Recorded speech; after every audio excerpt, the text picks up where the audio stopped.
What is going on, everybody? Hello, hello, hello. Just gonna make sure we are live on YouTube.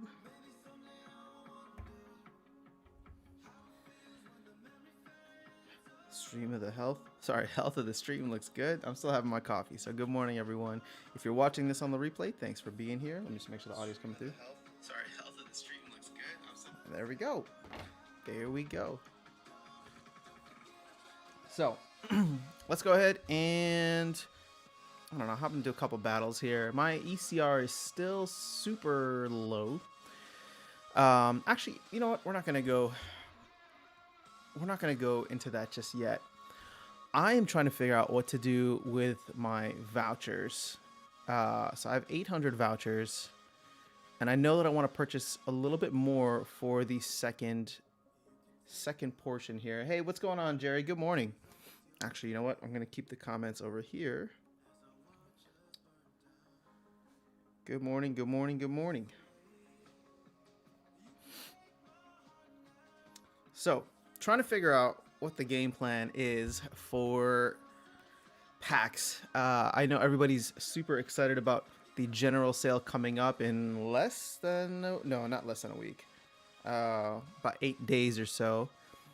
And we have about 3 days, 14 hours to decide how many packs we want to purchase in phase 2. So I will start with a battle just to warm up a little bit. Still having our coffee. Happy Sunday morning, Sunday evening, depending on where you are in the world. Ooh, okay. I really don't like Little League with water. I don't feel like the team is very solid. I could magic spam, but my magic spam isn't even that great.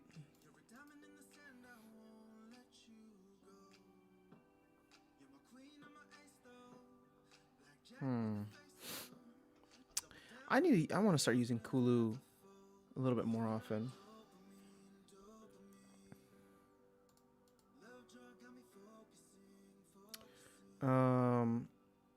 Maybe we do this thing where we attack the back line.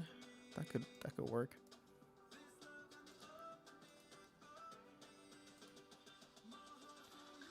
I really like him as a tank. It's just that he might get demolished very quickly. And then let's go with Blight, just because I love using Dr. Blight. Just such a fun character. Actually, I wonder if Cruel Cephalopod. No, never mind.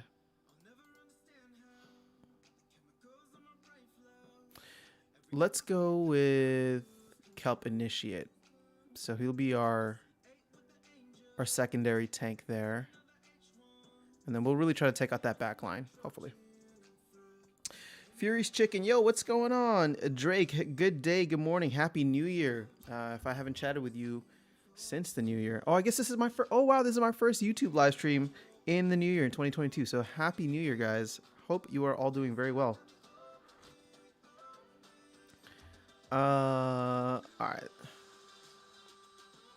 I don't necessarily like the looks of this, but we're gonna roll with it. Actually, opportunity attacking him is ideal because he's got a little extra protection there. But I don't have enough magic damage, so I'm really hoping I stick the poison. Yes, we got the poison. That's what I'm talking about. Dr. Blight at level 2 onwards is phenomenal. Cannot recommend enough. It's just for the poison. And then so I haven't been playing with him at level 3, which would be gold, right? And I believe he gets scavenge at that level, but I'm very excited because I usually, my Dr. Blight strategy is usually to throw him all the way in the back. And let's see here. So if by the time he makes it to the front, 11 other monsters or 10 other monsters have died, and it's just like a 1-on-1 or a 1v2, that could increase his health, above 10, which would be phenomenal. Okay. So we got a game on our belt. I actually think I need to start making some more transactions. I was trying to calculate the number of the amount, dollar amount for me to get into gold and to have gold level summoners. But I was doing that with just the summoners and not the rest of the deck. But I don't know, prices seem to be leveling out here. We haven't really seen anything drop below $3, and in fact, Thaddeus Brood is now over $4 again. So part of me is looking at this and being like, you know, the value of my DEC is dropping dramatically. Let's go ahead and see what we're looking at right now. Is SPS back at 18 cents? That would be great. Nope, it's not. That was yesterday.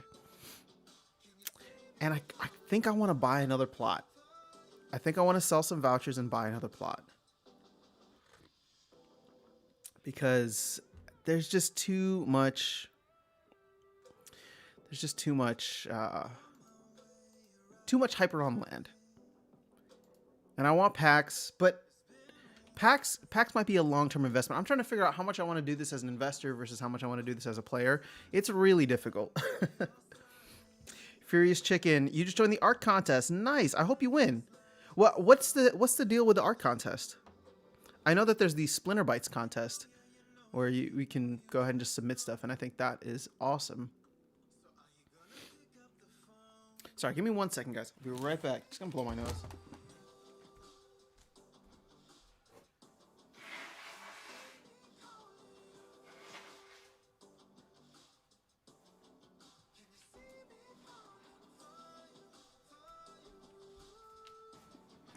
It's like the stream just started and I don't want to be sniffling my way through it.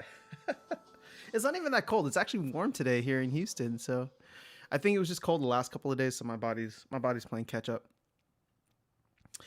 So it's on Peak D. The reward are packs. So I'm not a visual artist by any means, but Furious Chicken, I wanna you're here, you're part of the live stream. Let's do this. If you hit me up on Discord or in the comments here or something, if you submitted and if there's like a public way people can vote, let me know. I would love to check it out, and I'll be honest, if I like it, I'll feature it here on the channel and let people know about the art contest, and I'll feature yours here and tell people to vote for you if I like it. I gotta be honest. I can't just throw out random endorsements. But I am offering solicitations. So if you want to send whatever you worked on to me, feel free. It can be anything, even if it's not just a drawing. Interesting. Okay, so I'm going to tell you guys a little secret here, which I haven't really revealed anywhere else, but I'm actually working on a song for Splinterlands. Not in any official capacity. It's just if you don't know, I'm a musician by trade. So this whole gaming thing is just something I picked up during the pandemic. But so I was listening to this beat a producer had sent me, and like immediately, because Splinterlands is so much on my mind right now, like the words just started coming to me. Like as a lyricist, the words started coming to me to write something like Splinterlands related or like Chaos Legion related, and I tried to keep it. I don't want to give too much away, but I try to keep it somewhat ambiguous, so it's not like the pokey rap. But it'll be something that anybody could hopefully appreciate. So I need to double check, but I'm hoping to be able to record it later today. I really got to check studio time. But yeah, here's my entry. Do you have a link or something? Nice videos. Hey Noel, what's going on? How are you? All right. I need to do something on here. Okay, so it's my version of Life Sapper. I love that card, and Riftwing. Oh, those two cards are great. Really, really big fan of. I love playing Death. I never liked playing Death before this. Granted, I never had like good Death cards, right? I was playing with mostly starter deck, and Heartclaw was just okay at level 1 because I didn't have leveled up summoners. But some of the Death cards on here are so fun. Magi Necrosi. I don't know. I mean, this card is dangerous. Speed of 4 and does snipe damage, 3 magic snipe damage. Like I love using this card.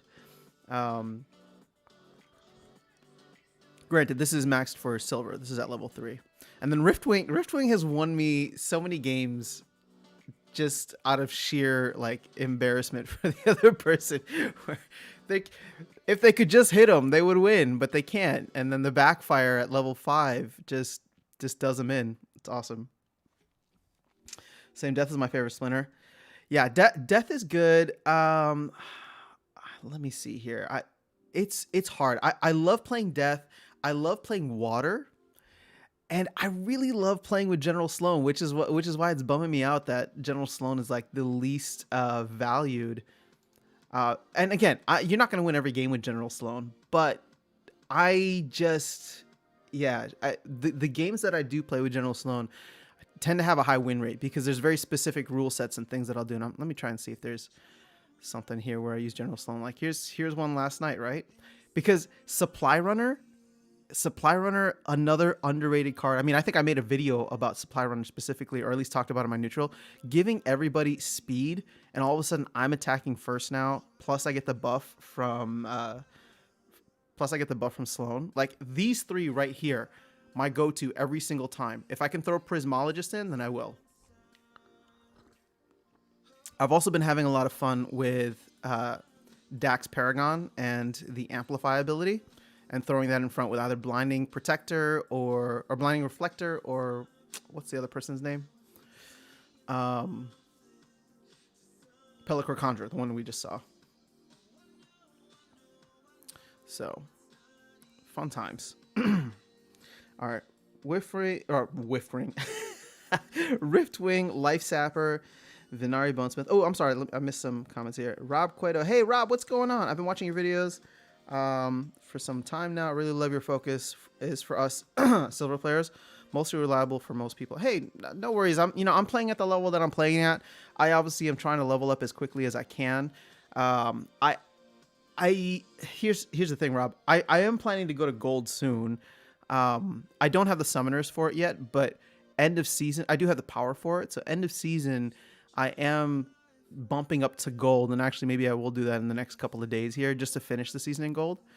But the alternative account that I have, which used to be which is the grind account. I just haven't had time to play a second account and record it.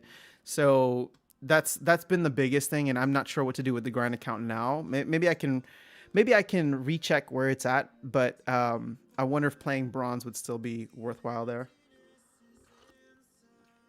All right.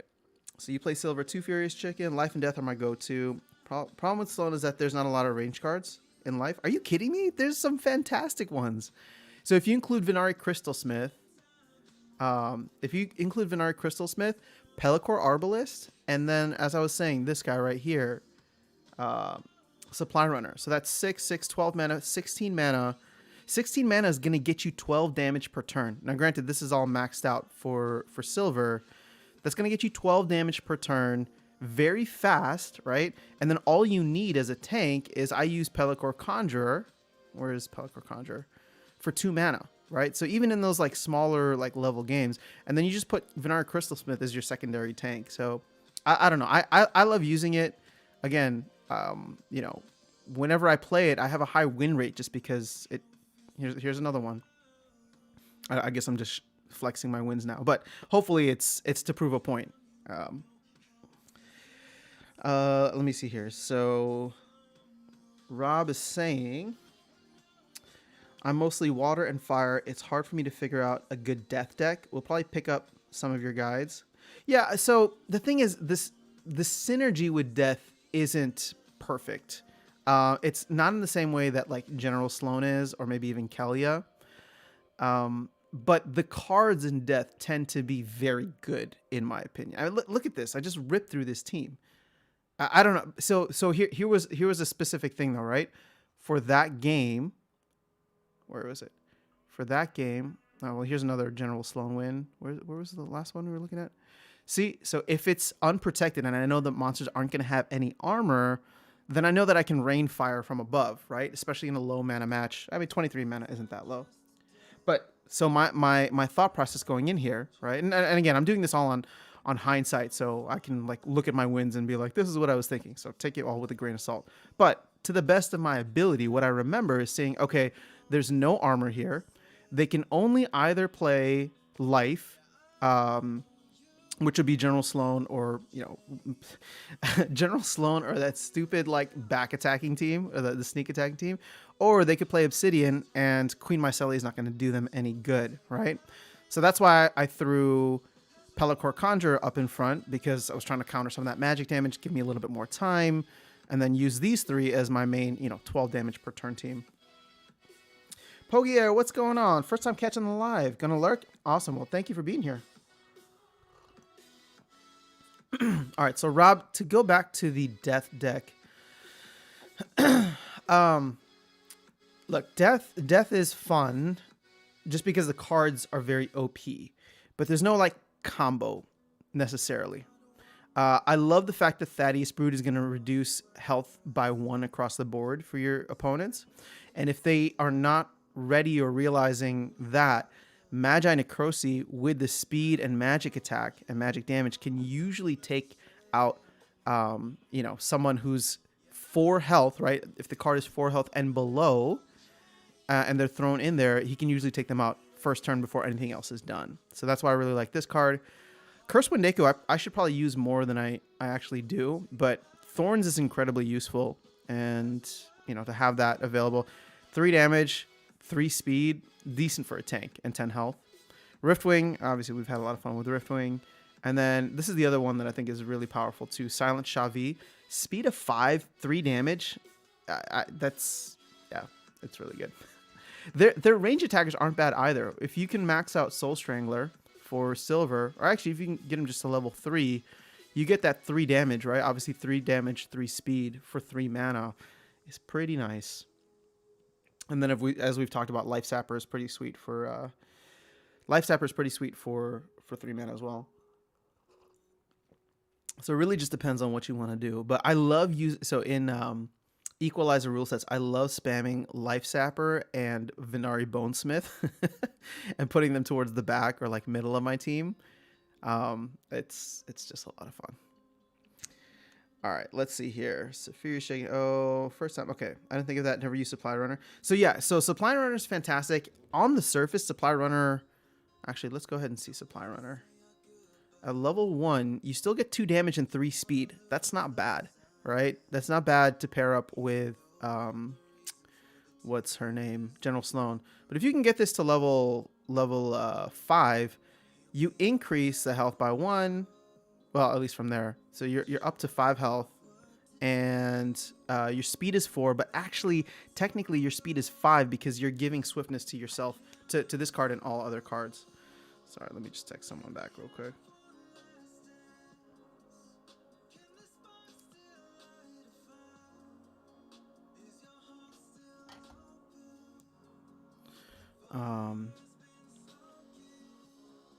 Let's see what they say. All right.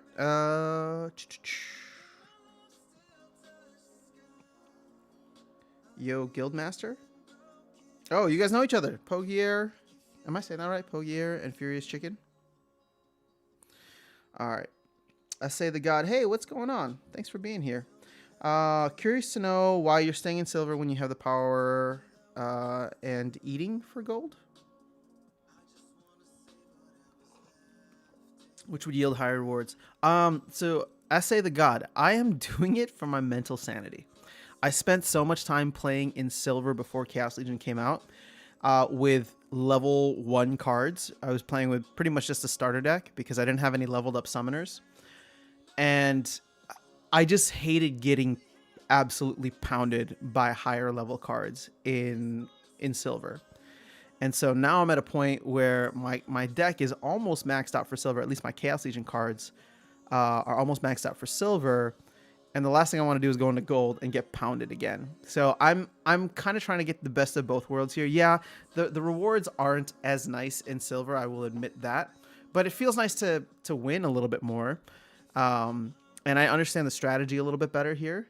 And then I can go to gold at the end of the season. So probably within the next couple of days here to get those season rewards and such. So my hope with the general sale coming up in the next week or so is to get enough summoners to level them up and be maxed out for gold, because part of me wants to like not playing gold consistently until I can dominate in gold, if that makes sense. And I won't even be able to dominate, because even now I get abused by older, OP alpha and beta cards. But you do what you can. So I want to give myself the best fighting chance that I can in gold, and not lose my mind by just getting overpowered by other cards.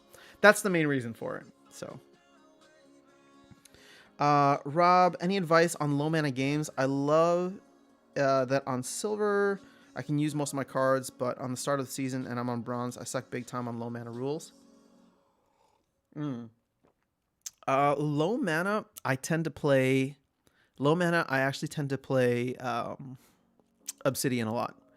And here I will give you guys my strategy. I play Obsidian with these two cards.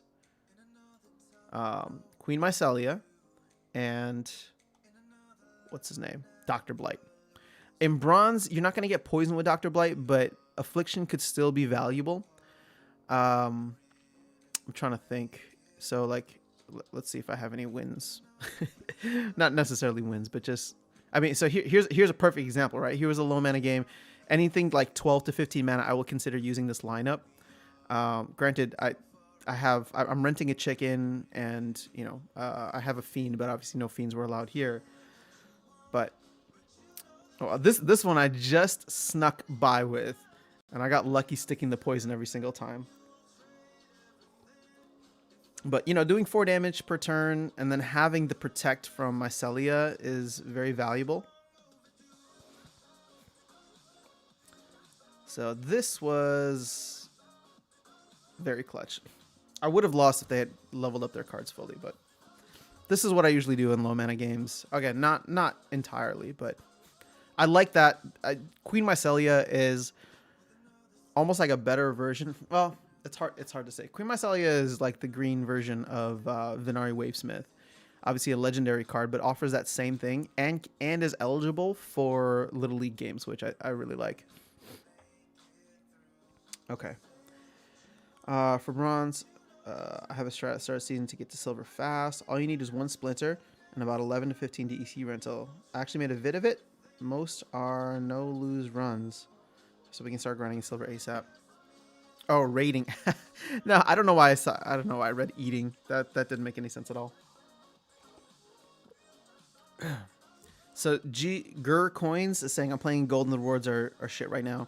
8 DEC per win. See, that's the thing, right? Like, I don't want to be struggling and losing a lot more games for 8 DEC per win when I am winning. Well, how much did I win in this one? I'm winning between 3 to 4. But mainly because my ECR sucks, right? But actually, that would probably be the equivalent if I'm getting, this would probably be closer to 8 if I was in silver, and I'm assuming for Gur Coins, their ECR is a little bit lower too than if they're only winning 8 there. So, again, this comes down to what's going to happen when DEC goes back to its peg, if it goes back to its peg. But we are so close now. We are so close back to the peg. Where are we at? We're 0.0038. Let's refresh this. 0.0038. So we're only 3.8x the peg as opposed to 15x back in October. That was crazy, actually, that we were 15x the peg, and people thought that it was going to go higher. I mean, look, if it had gone, I would have been happy. I would have taken my earnings and immediately spent it. So that would have been all fantastic for me.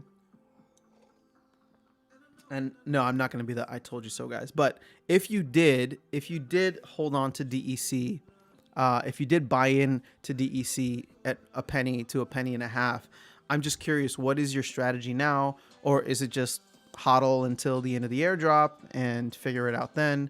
Because at this point, you're down like 80%, right? So this is like very bear market territory to be down 80%. And it's to the point where I'm just like, I made that video calculating it out, and I was like, if I buy $100 worth of DEC now, the max that I would lose, and again, max is a relative term, would be around $75 if it goes back to its peg. But I would earn a ton more And that's with SPS kind of being somewhat deflated right now too.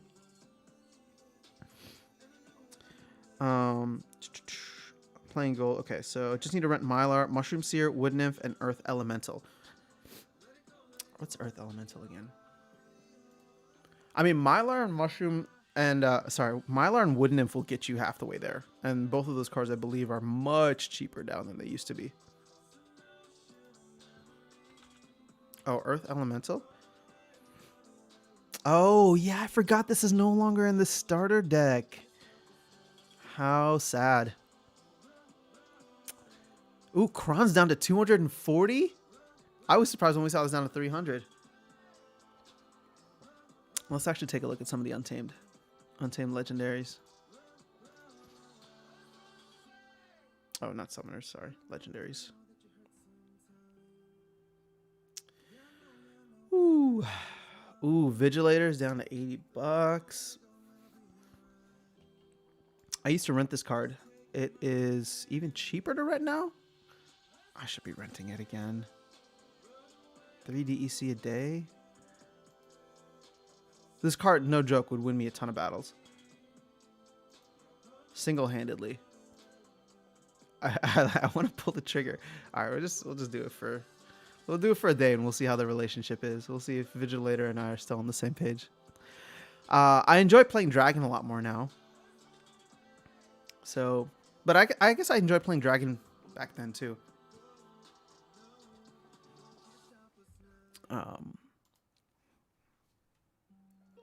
Bro, I can't seem to get to your socials through the hyper URL. Oh no.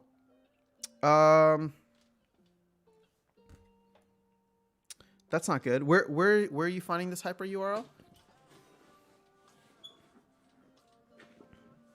Wait, do I still have a Lear Deep Swimmer?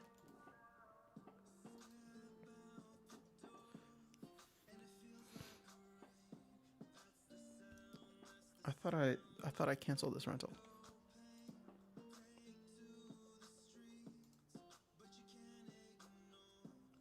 Oh, never mind. I guess I re-rented it. I don't remember that. I don't even use this card as like a Jotun counter. Broadcast, let me get your socials. I'm in Champ 3 at max ECR. I got only 70 DEC. Oh my gosh. Remember the days when people were winning like hundreds of DEC? I think that's over for a while. Hold on, guys. 1 second. Be right back. Gotta blow my nose again.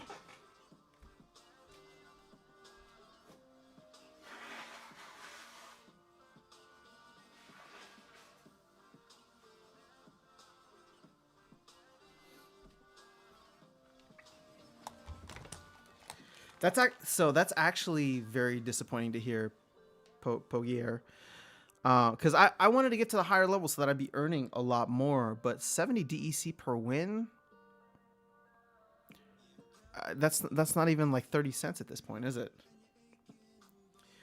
All right, so Gurcoins, my ECR is at 79%. I keep buying SPS every day. I guess once the CL sale is done, funds gonna flow back into SPS and DEC. Yeah, well, here's the thing. What if the CL sale doesn't end for a while? What if there's this extended period? I mean, the market is just so deflated right now. And I mean, I'm deflated along with it. Like, I don't even want to check Bitcoin's price because it's just so depressing. But with all of that liquidity gone, all that interest gone, and everything kind of drying up, you know, we're really getting hit twice over the head with DEC rewards. So, again, I don't think that this affects the game long run. I think that, you know, if you're here and able to be here and acquiring assets in this somewhat consolidation period, then you'll be set for when, you know, the market picks back up. And the beautiful thing about this too is that we have seen Bitcoin decouple we have seen SPS decouple from Bitcoin at certain points, right? For good and for bad. So even if Bitcoin were to stay in a bear market for a while, if the Splinterlands team can continue to deliver, then, you know, I think that there's a lot of potential for this game to at least pull an Axie or at least something similar. All right. So my only problem is range. My recommendation is focus on killing their tank since range monsters can't attack at position 1. Focusing all your damage to position 1 will net you wins. That's fair. Christopher, what's going on? Heck, there I was watching your upload about card amount. And then I see you live. I didn't finish the other, and I don't know. You don't know what I'm talking about in the video. I don't know what your take in that video about. Oh, the amount of cards. Okay. So to give you the spoiler version, nutshell version, so that you don't have to go back and watch that one.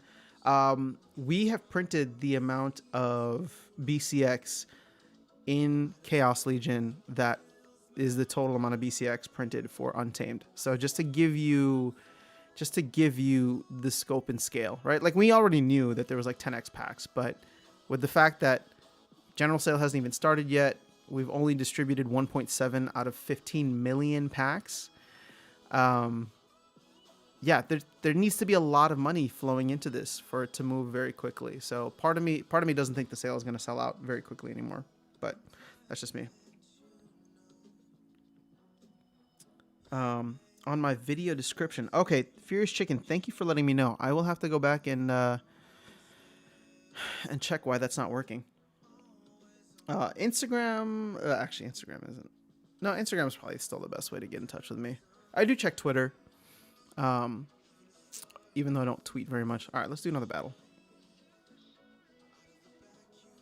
Nice, you walk like a golem? I don't know what that means, Kuya J.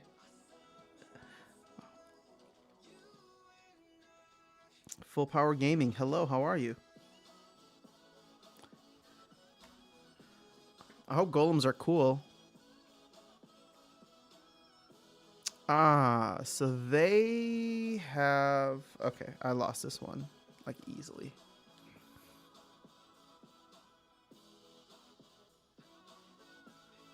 Because I can't even attack Kron.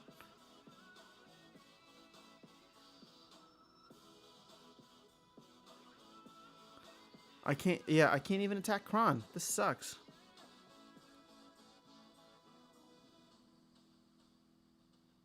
You know what? We can try. We can try our very, very bestest. Oh, never mind.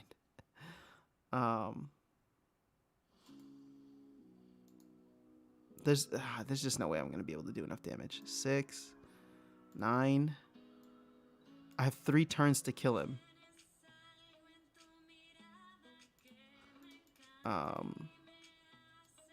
Those guys will be able to take a couple of hits. I'll be doing 7 damage per turn. Plus poison will be 9. But I only have 3 turns maximum that I'll be able to do that. And if they throw someone else in front, that's going to take up a hit. And there you go. There you go. Game over.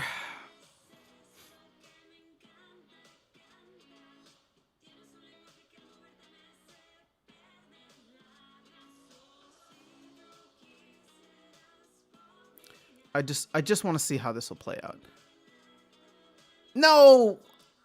Oh my gosh, I forgot that. No, you know, I don't even want to watch. He's faster than me too. F you, Kron. I don't want to deal with that. So Uzil is saying only 6 to 8 million packs will be sold. Yeah, I don't know. It's hard for me to put a number on it. The only number that we have right now is that 1.5 million packs were sold in the bulk sale out of 6 million. So I know a lot of people are saving their capital for the general sale, but I think people will also be a little hesitant. I don't know. At least I'm feeling a little hesitant. I'm gonna have some credits available, but I might wait to see, like, is this gonna sell out in an hour? And if it doesn't, then maybe I'll grab more in the afternoon. And even then, if it's not looking likely, then I'll be like, okay, well, let me save some for later, right? Granted, I know it's not going to be eligible for the airdrops, but I also don't have unlimited money to spend day one. All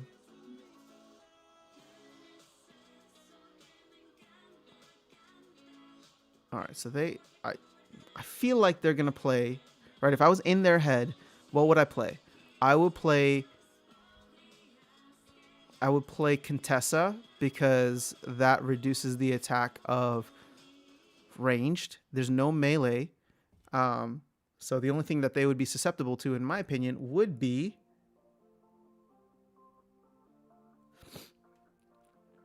magic. But they even have a prismatic energy. So look at that. They're gonna just absolutely crush me.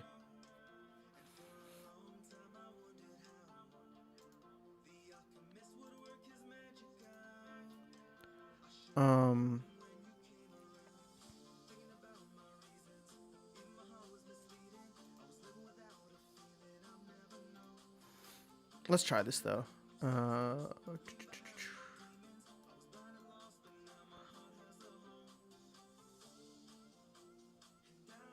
Oh, and everybody gets this. Okay, we're definitely both doing magic. So hopefully Jin Moy Rat will be able to do something productive.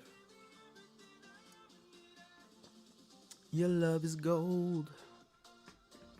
Man, if I keep sniffling like this, I will not be able to record any vocals today. Ah, well. All right.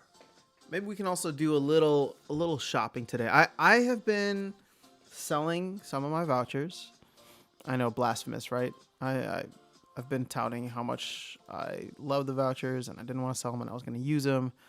But the voucher prices have absolutely collapsed. And I think instead of packs, I really want to level up my deck.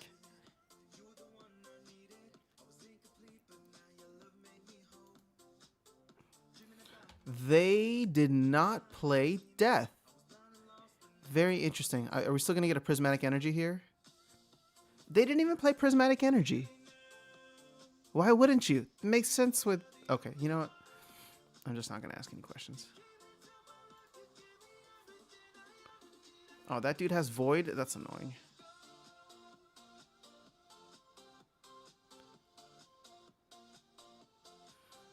You know, I went too heavy here. They got just way too many people. Actually, can you survive long enough for me to take out that entire back line? That would be phenomenal if you could. Oh my goodness. Ah, shoot. We're going to take some hits now. Dang it. Well played. Well played. I hate you.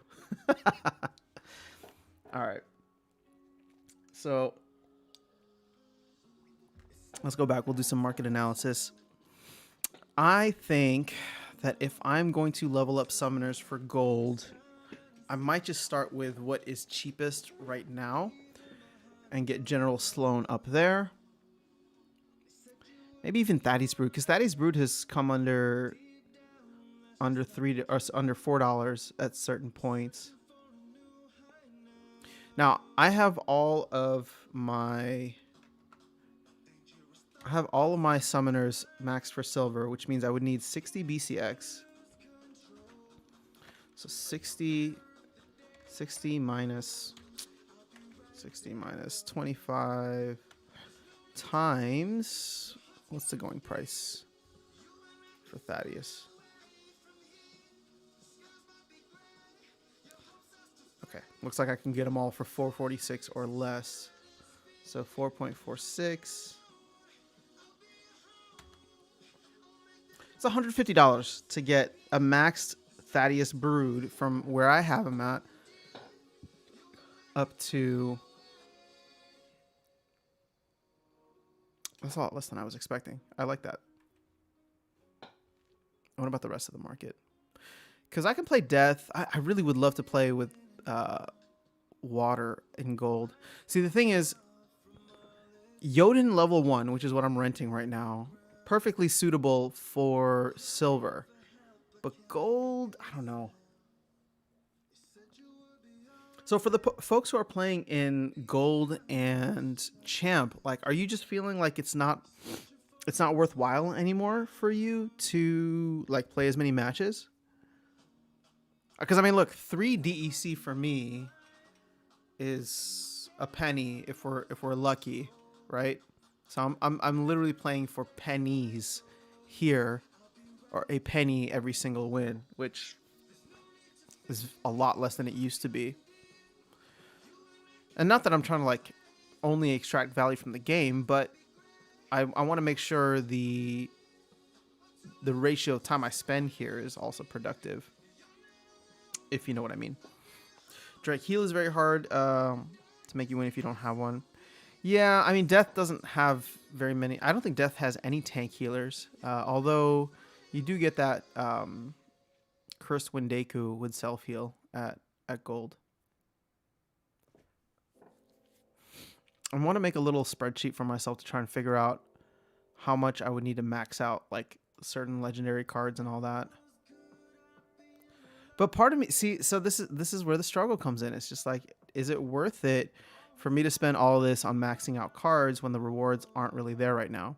And of course, the answer is yes, right? Because I'm not playing this game for today or tomorrow. I'm doing this for the long run, right? So for 6 months, 12 months from now, who wouldn't want to have a maxed out deck if this is the cheapest that prices will ever be? Now, the interesting thing about this is I wonder if we've already hit the floor. I wonder if card packs will not, like, you know, the flood of cards into the market is more so just a myth, and kind of hopium that people are smoking because, you know, they believe that all these packs are going to be on sale. But here's the thing. Most people are going to be buying packs to build their own decks, right? I feel like there are going to be very few people that are going to be buying packs to open and then flip the cards. Because why would you want to flip now when prices would be at their lowest? You know what I mean? If you have the money to buy packs as an investment and you can wait a month, 2 months, 6 months, whatever it is, why not just do that? And you can potentially 2-3x your gain or your investment by either selling the packs at a higher price or opening them when card prices have somewhat recovered. You know what I mean? So I feel like the only card packs that are going to be opened are the ones that are people are planning to play with. And sure, people are going to be selling a couple here and there, just, you know, that if they want to trade one card for another, if it's not part of their strategy. But I don't know. That's kind of where my thought is. As we're getting closer and closer, it feels like we've hit somewhat of a floor price here. I think the days of, or the theories of people saying that we were going to get $1 million, or sorry, not $1 million, $1 summoners, I don't see that happening. If it does, don't get me wrong, I'd be happy. That'd be fantastic. I'd feel a little bad if I bought them at $3 or $4 and then they all fell. But, you know, in the long run, you do what you got to do. So, Rob, I just noticed the price drop for cards that would give me power for silver. Would probably buy a gold foil Heartclaw than buying CL packs right now. Well, a single Heartclaw, yeah, will get you very close to silver, gold foil. But again, you know, and I'm only trying to play devil's advocate here, but what's the point? Oh, wow. 125. Yeah, you're right. What is the point of buying, you know, a single card to get you into gold if you can't get, into silver, if you can't win any games in silver? You know what I mean? So what am I saying by that? If you don't have the cards, supporting cards around him. Man, Jin O'Shaughnessy. 150, 144. I would need 3 more, but it'd be nice to play with a gold Jin O'Shaughnessy, but I don't even play with Jin O'Shaughnessy much anymore. Can you guys believe that? And Kimball, hey, it is my first time seeing your channel. Should I sub? No, you should definitely not sub. We don't do anything fun here. All we talk about is Splinterlands all day, every day. So you should definitely not sub for that. Unless you play Splinterlands, then maybe you can think about it.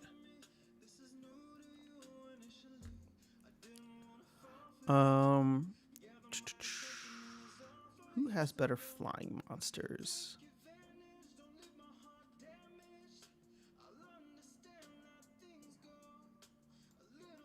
I think the mana in this game is significant enough for our massive water team. If you guys have seen some of the videos that I've done on this,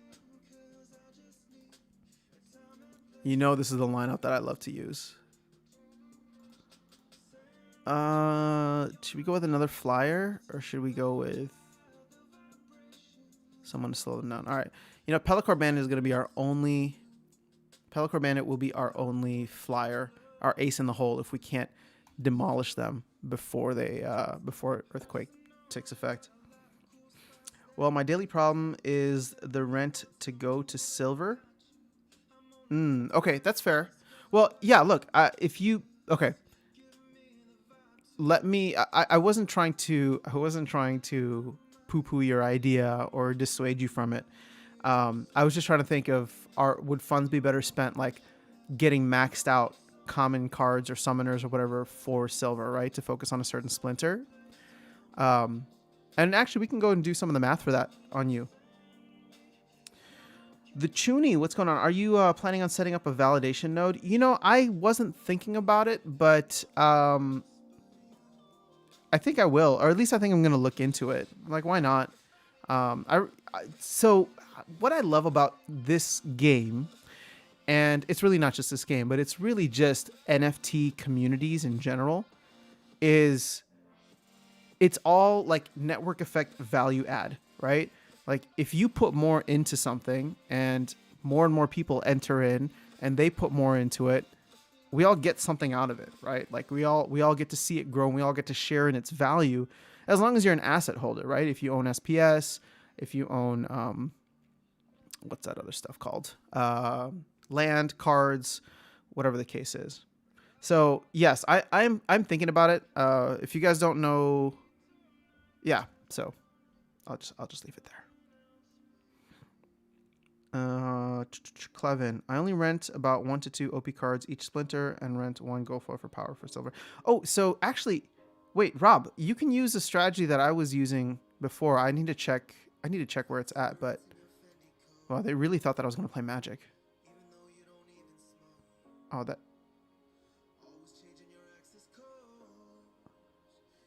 Am I going first? Oh, I love it. Are we going to get enraged? Are we getting our trample? Oh, we missed, bro. No, not. Wait, how did we miss and there was no backfire? Did you guys see that? Hold up. Did you guys see that? I feel like it should have backfired on me.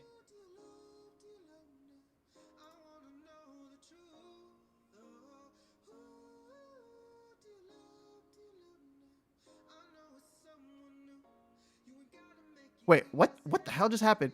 This is not how I saw the game playing out. This is a different game. Okay, hold up. We're going to start from the beginning. That was weird because he got hit with backfire, but he didn't. Unless something just changed on the blockchain. All right, so there we get enrage. We got earthquake all around. I'm the first one to go.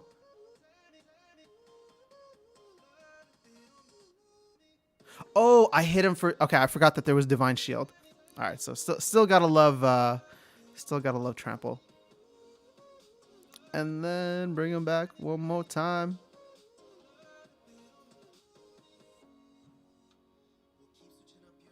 I think we got this. Oh my goodness! See, look at that double trample again.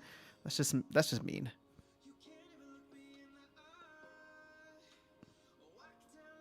All right, we need to win this. Come on, guys. Hit your shots. Hit your shots. There we go. All right.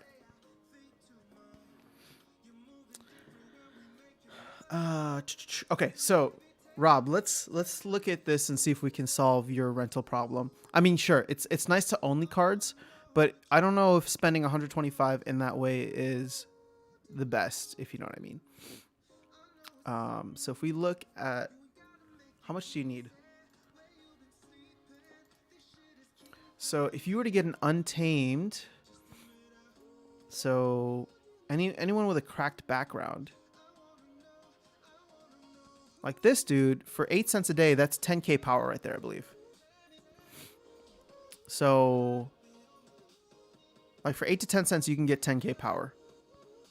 And I feel like that's better than buying a gold foil Heart Claw and having only 1 card, right? Like if you're going to have, like I would say like set aside $5 so that you can rent one of these guys every day for a couple of weeks or months, however long that lasts. And then take the other $120 and buy, focus on like leveling up a summoner that you really like. Because let's go back to card sales here. Let's say you can get. I mean, we're gonna overestimate, right? Just because. Let's say each of these summoners is $5. If you want to play in silver, You need 14 BCX. So 14 times 5 is $70. So look at this. For like $140, you could have 2 silver level eligible summoners.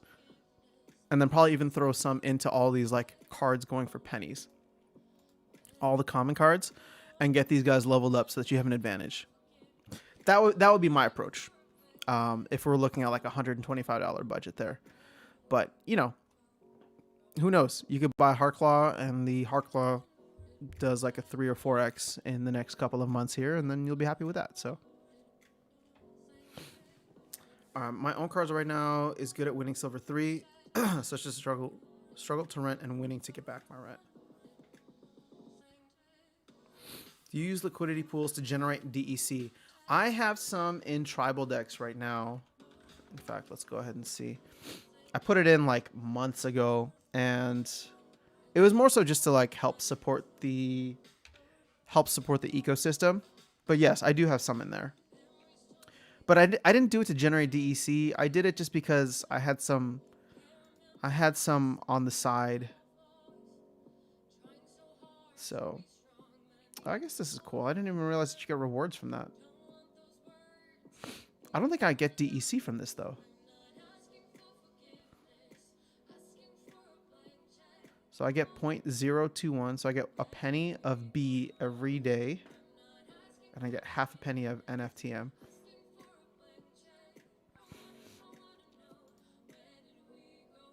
Sorry guys. I guess I'm not 100% today. Let's see what else is there. DEC. SPS.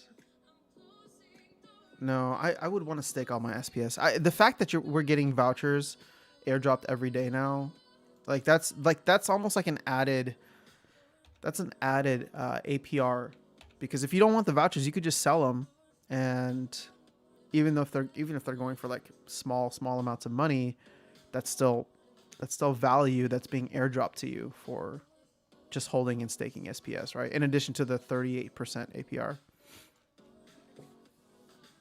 All right, so the Chuny. Gold is really hard to win at with only CL cards. Can you recommend any cards to rent to supplement a silver deck? At gold, you always run into powerful older cards. Yeah, that's another fear that I have with gold right now, and why I'm kind of staying in silver. In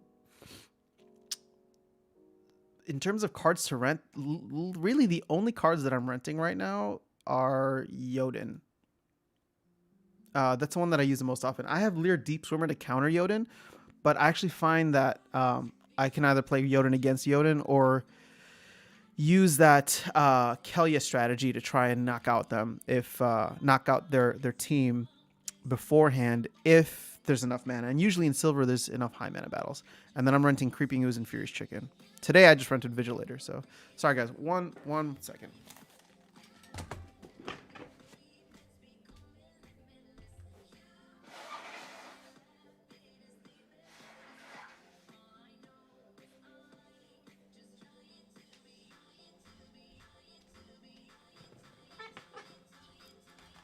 All right, we're back. Would you sell all of your vouchers before the general sale ends? I'm very highly considering it. Not because I don't want vouchers. I obviously do, but one thing that's popped out to me. Well, okay.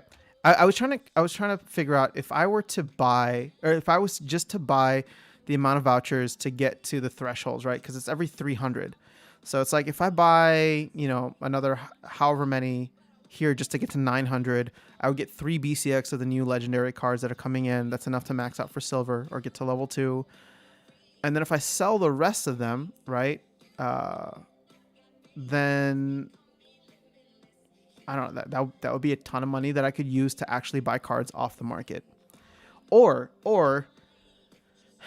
I don't know if I want to do this on stream, but plots, land is under $500, and a part of me wants to sell some vouchers for land. I don't know. Should I not? I have one plot, but I would love to get more. And this is the lowest that we've seen it in a little while.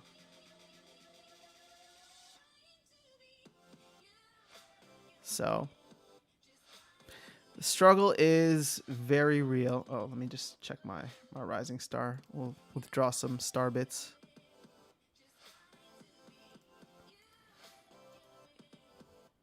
So that's kind of where I'm at. Kuya J, there you walk like a gull. There you go again.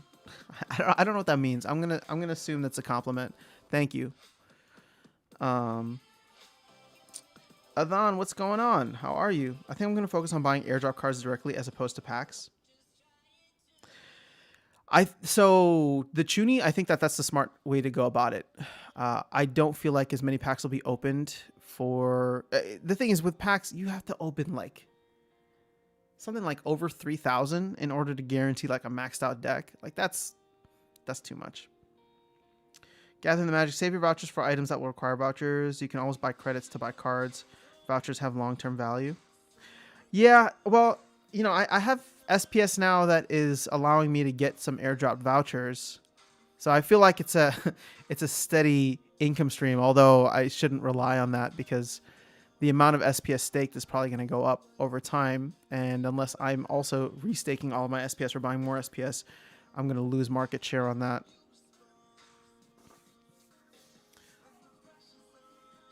But I don't know. There's so much talk about land. I do want to own more than just one, right? So that is my goal. All right. What do they have leveled up? We're gonna play death. All right, we're gonna do this just in case they go magic. Our secondary tank will be him. He's also our ace in the hole. Who else do we have here? I think I want speed. Speed is the name of the game. So we're gonna throw Supply Runner in. We're gonna throw Magi Necrosi in. And then I actually think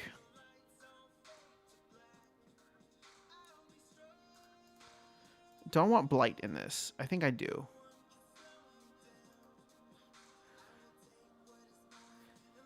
And now I have way too much mana left for a situation in which I would use probably Riftwing or someone.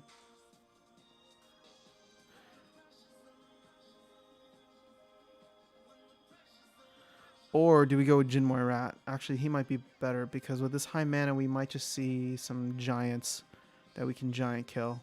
Plus, he's got a little bit more health, so we're gonna roll with him. And he serves as a secondary tank to protect Heartclaw, who again, like I said, is our ace in the hole. Let's see if this works. So Rob, do you previously play Torhilo often? He was a go-to for me before, but now I'm thinking of, should I sell? You know, Rob, I've actually never played with Torhilo. I have always wanted to, and I just never have. So, do with that what you will. I just have no,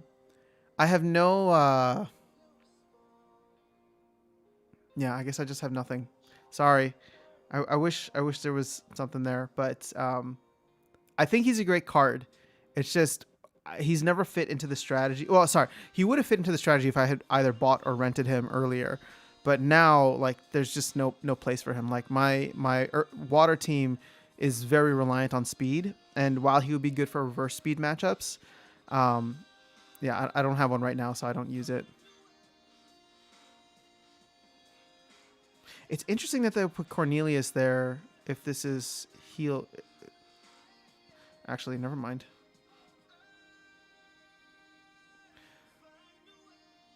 Okay, that's a good sign.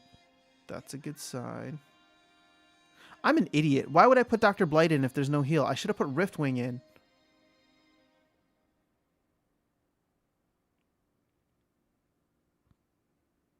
All right, well, we got this, though. There's no way they can do enough damage. Heartclaw with immunity is very, very nice for these types of games. Maybe better to focus on buying tokens versus land for now. Plots are lotto tickets. Need to guarantee a keeper castle to oh. Yeah, you're right. Fine, the Chuny. I wanted one more. I saw them drop down. But you know what? If they fall further, then maybe I'll grab one. The thing is, just being transparent with you guys, I'm trying not to put more money into this game. I'm trying to rediversify. Excuse me. I'm trying to rediversify within the game. So that's why I was looking to sell for that. But if I'm going to sell vouchers, oh my gosh, excuse me. If I'm going to sell vouchers, I'm wondering if I should just be buying cards with it and leveling up my deck. I don't want to sell any SPS, at least not when it's this low. Part of me is looking like at the DEC that I have, and I'm just like, should I just be buying SPS every single day with the DEC that I win? But I'm kind of turning my mind around on DEC too, so I don't know. I'm just like with you guys. Has DEC ever gone below the 0.001 peg? Yes, it has. And people were burning cards left and right. I was not here during that time, but I've read about it on the Mav chat, where people were just buying cards off the market or opening cards in packs and burning them, because the amount that they would get from the burn would be higher, something like that.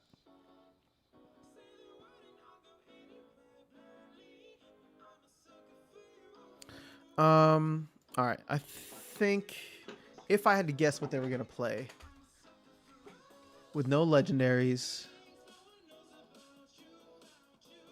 they're probably gonna play Death. And if they're not going to play Harklaw, they're going to play this dude, who's going to be a pain in my butt because I'm planning to play Obsidian.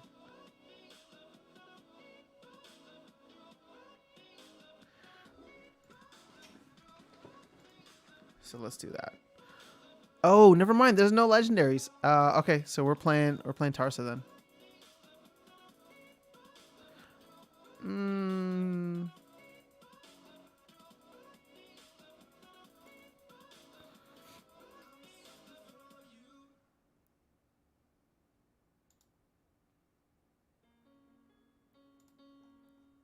You can see just how much I love using Supply Runner.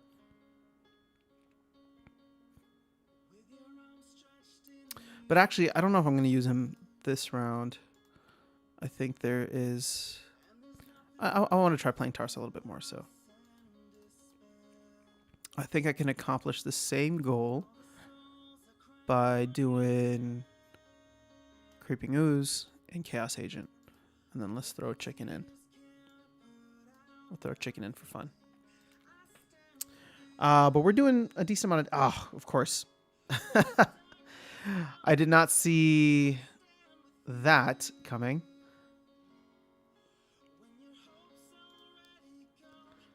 But we're going to get a couple turns here. Oh, man.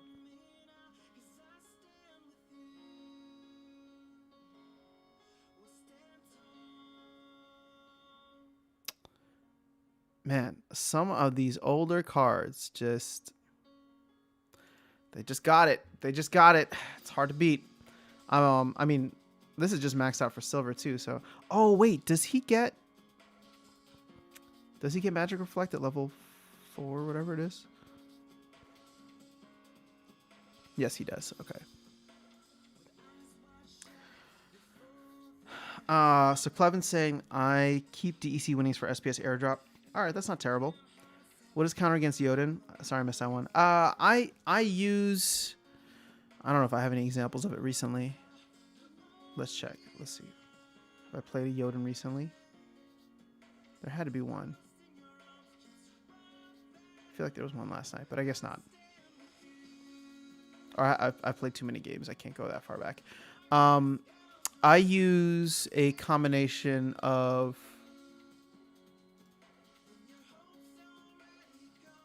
all of the Water Splinter. So instead of Leer Deep Swimmer, which I used to use sometimes, but even then it wasn't as good, and I don't have a level 2 Leer Deep Swimmer to do Amplify and Return Fire.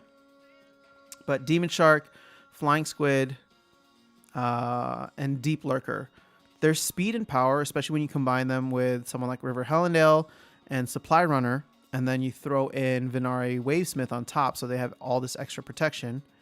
They can usually do a hell of a lot of damage. So I made a separate video on it, Chuni. if you want to just check. I mean, sorry, I'm not trying to like show my own videos here, but I had examples in the battle there, so or battle examples there. Any ideas on how to obtain SPS drops when the staking payout goes below 10% and the SPS airdrop stops? I'm not sure that I understand. Are you talking about like? I think the airdrop is going to go until July. And I think the staking rewards goes for like 5 years or maybe 4.5 at this point. Here, let's hop into another one.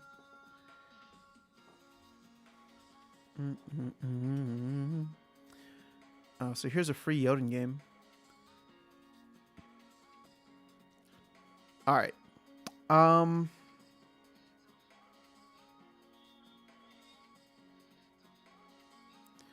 I think this is a game that we will go Kelia again. So we kind of get the benefits of Jotun here. But if we want absolute speed, I don't think I want to focus on... Oh, you know what? I'm going to need to.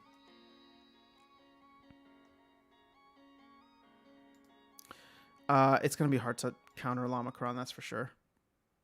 Sorry. Yeah, it's going to be hard to counter Lamacron on last stand with blast damage. So it's like I have to take out the front and the back at the same time, and I don't think that's going to happen.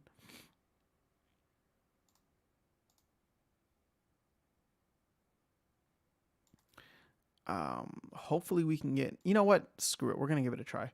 So we're going to try and knock out their front line, which would be Flesh Golem, and their back line without dying too fast. Now, the one thing we do have going for us is weak magic. Okay, yeah, let's give this a try. I'm assuming they're going to play Llama. All right. Liquidity pools. Oh, the liquidity pools, for example. I think the staking payout amounts will decrease quite a bit in the next 3 months or so. And looking for other income streams. Should have asked what's a good counter for Blast. Oh, I don't know. You know, when I first heard that, oh, they did not play that. Oh, no, I'm never going to hit Phantom of the Abyss. I hate this card so much.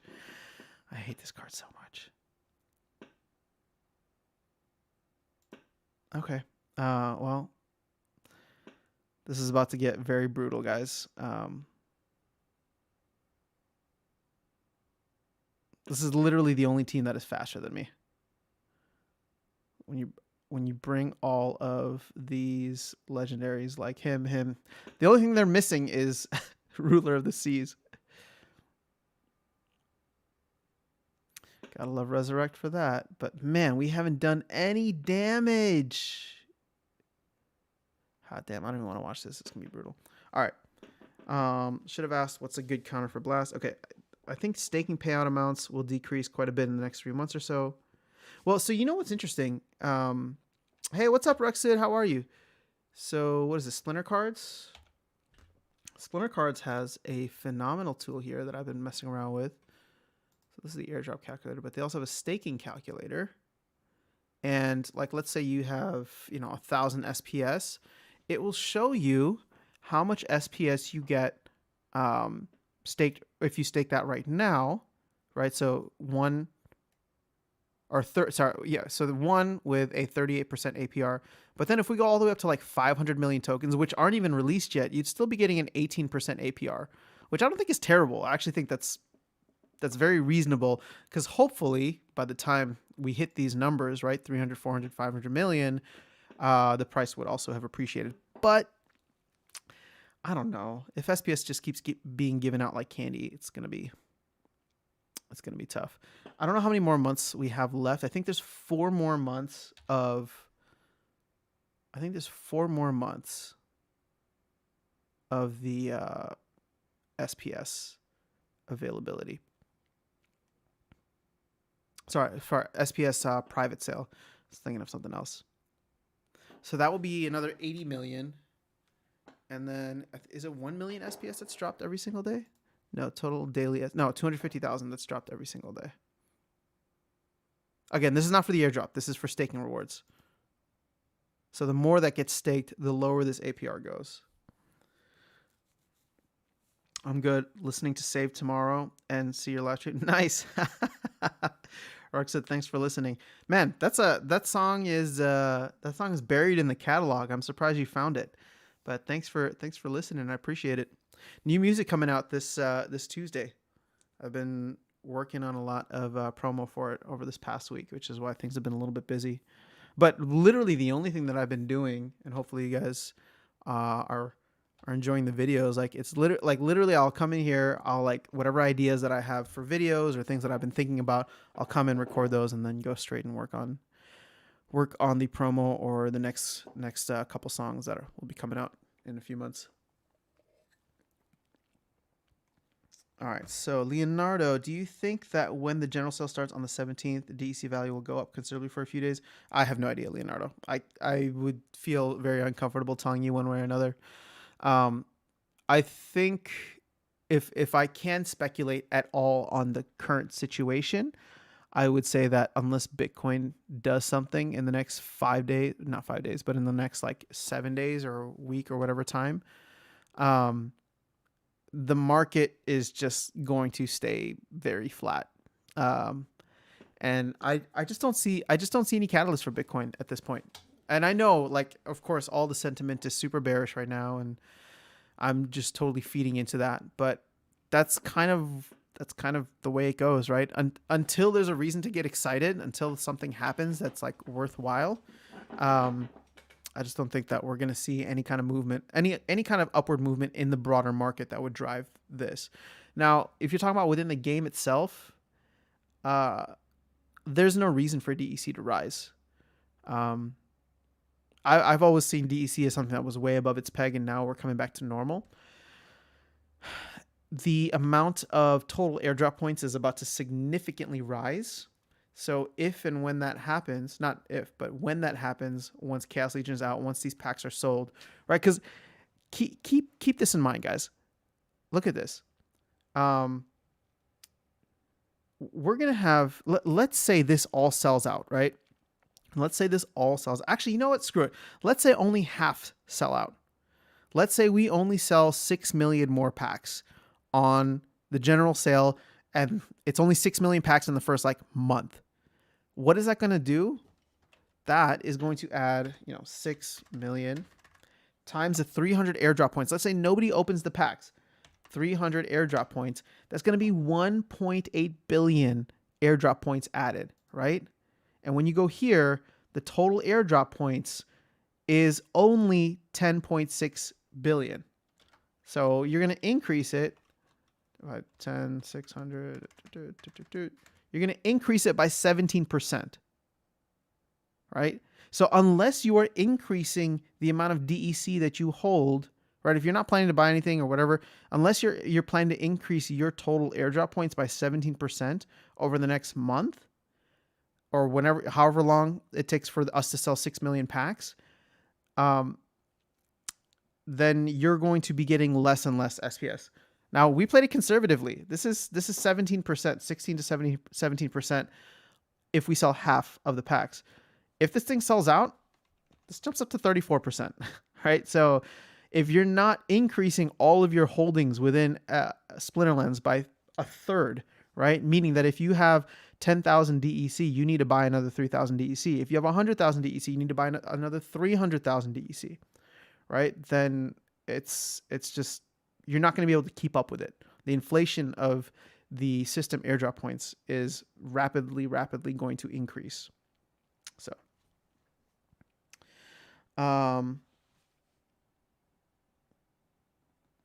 Raksu can't wait. Awesome. Clement, if when SPS gets on stake, will APR go up? Yes. So the staking APR is based primarily on how much is being staked. So if a bunch of people unstake, then you get more of that share of the pie, right?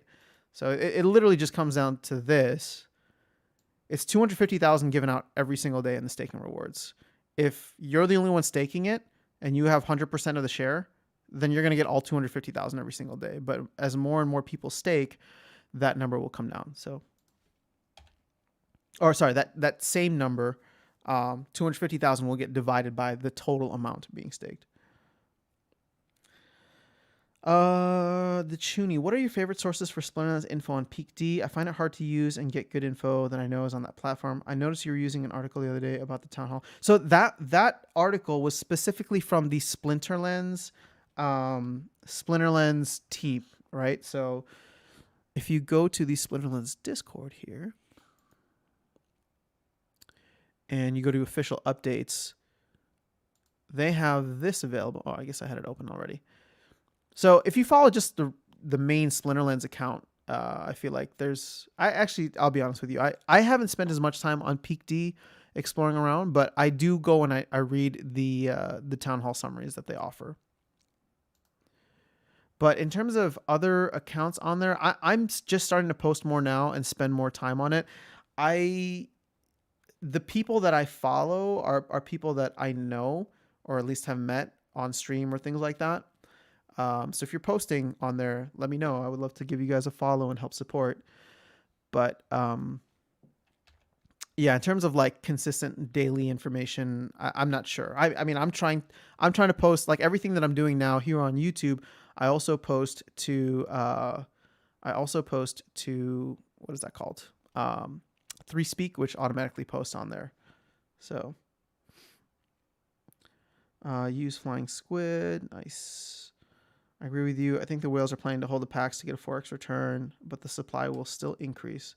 But holding packs, I think, for it to 4x would take a long time. It depends. I think it's the easiest 2x once packs are actually sold out, because we were seeing that limited availability to packs during the pre-sale. The pack prices were roughly around $8, right? So for me, that $8 kind of represents where they will be if there is limited supply, and limited supply means that, there's nothing left. So I think at least a 2x is safe, but it's going to be a while until then. And as you're seeing now, I think we're almost down to $4, right? So this is probably going to hit $4 and then go below $4. Yeah, $4.30. It's probably going to go below $4 for a significant amount of time if the general sale lasts longer. SPS is the core. You should build around can finance decks and other purchases, not financial advice. Junie, hey, we appreciate your opinion, your insight. Everybody should be making their own decisions, but I agree. I mean, SPS is the governance token, so it's like I said, it's a terrible analogy, but I liken it to like holding shares within a company, right? If you believe in the long-term value of the assets rising, then, Clement, thanks. I looked at SPS numbers staked. It's steadily going down. Is it really? I did not notice that. Crypto Crazy, what's going on, dude? How are you? Do you think DEC can increase enough or rewards card prices drop enough to make burning cards worth it? I don't know if we'll ever get to a situation where cards will be burnable. That would really surprise me, because now we've gotten to a point where I feel like there's enough whales in the game. Like Splinterlands has minted enough millionaires, right? With all the people who were playing a year ago or even like 7-8 months ago, that just absolutely took off once SPS started getting airdropped and the game, kind of skyrocketed in popularity. I feel like if DEC prices were to go that low, or reward card prices were to go that low, they would never get to a point to be burned, because they would always get scooped up by the people who have way more assets and can buy them. Does it make sense? Like, if it does, it's going to be momentarily, and it's going to be noobs selling, right? Or bots selling at these lower prices because they don't realize that they could just burn the card for more. I don't know what I just pressed. I think Rift Fractures packs will have a better return if you hold those. Well, generally those do. What was interesting? Somebody pointed this out to me about Dice, but Dice, the rare cards are all summoners. So the cool thing about if they do something similar, right, or if you were to buy a Dice pack, you are guaranteed at least a summoner or better, right? Because each pack is guaranteed to have at least one rare card in it, or better. So the lowest or the base pack is going to get you 4 commons and a rare. And at this point, like the commons, I'm not going to make that trade because, you can end up with some garbage, right? Like if you were to buy a dice pack right now, where's dice? SL dice, SL dice, SL dice. Oh, are there no dice packs for sale? Wow. What happened? I swear I just saw some on here. Yesterday. All right, well, I guess not. Well, if you were to get your hands on one, you would at least get one of these cards, which would be awesome if you got a Mylar or Ouster. But if you get Vera Kid Yuff, you're kind of paying way more. And then the epics and the legendaries. Well, it's almost like there's 10 legendaries.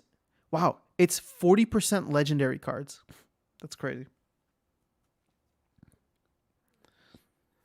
Back in the day that he was born and go legendary for the 10,000 DEC and was making 10x on it back in the day. What are you talking about, Crypto Crazy? I have not been playing this game that long. I started in August after the gold rush had already happened. So I'm late. It came close to a few months ago when DEC was over 0.01 and war cards were at point. Oh, okay. Interesting. Icy Flow, I mean, I have no idea. If we ever get to that point, I'll probably need you to let me know. Burning cards just doesn't seem like something that would come to mind right away for me. I don't know. I guess part of it is just like you want to collect, or at least I'm trying to collect as many assets as possible, right? So if there's a trade here to be made, right, where you can buy something for cheaper and then flip it, then, I'm all for that. I'm just not paying attention to it. So at 0.004, DEC is, we'll just say 0.0038 right now, I think. And so each of these is going to get you 5 DEC. So 5 times 0.0038. So the burn value for these is you're going to get 2 cents back. But in order to buy one, you need to spend more than double that. So it's not worth it.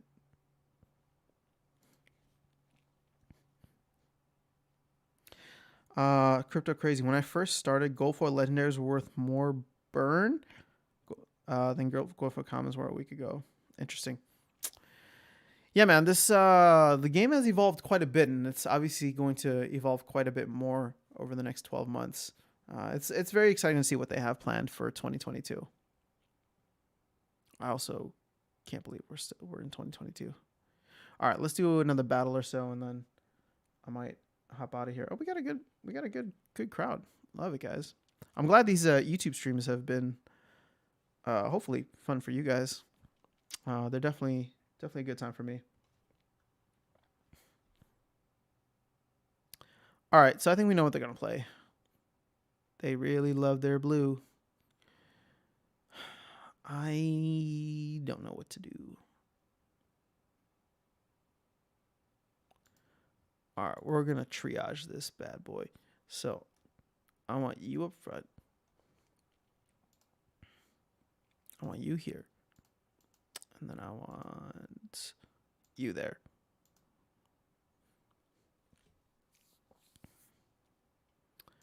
Two mana. Do we want more of a meat shield? Actually, a meat shield might not be a bad idea. Sure, why not?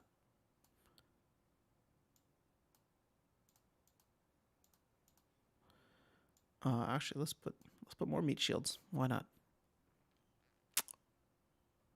Okay, we'll give this a try. Thanks for the stream. Love your insights. Gathering magic. No problem. I mean, thank you. I appreciate it. Look. I mean, I'm not an expert on anything, and I'm trying to make sure that I never claim to be. So this is more so just trying to create a space and community where we can all bring our ideas and discuss them. So I appreciate you guys for being here. The Chuny. Has anyone ever seen cards at a penny? And if so, which ones? Oh no, what's going on? Hello. Icy Flow, how long have you been playing this? You seem like an OG.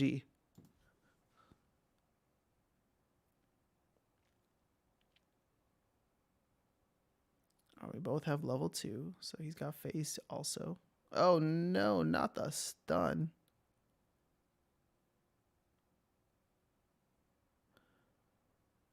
Is my guy gonna be? Oh, he's not even gonna be able to hold his own against Sea Monster. That sucks. Oh, and we got stunned. Damn it, we lost it. Oh no, we won. What? How did we win? Stop it. You stop it, game. Why must you do this to me? How are we ever gonna do enough damage? Even if we got rid of the back line, these guys can only do. All right, hold on. I need to watch this now. Your opinions are different from most and really dig your work and content. Oh, I appreciate that, Chuny. Yeah, I mean, yeah, I don't know. I just maybe I'm just a contrarian.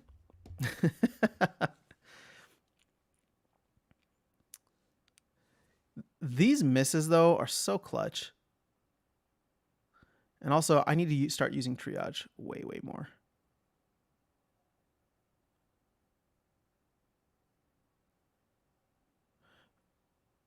Oh, is that what does it? Oh, is he gonna miss?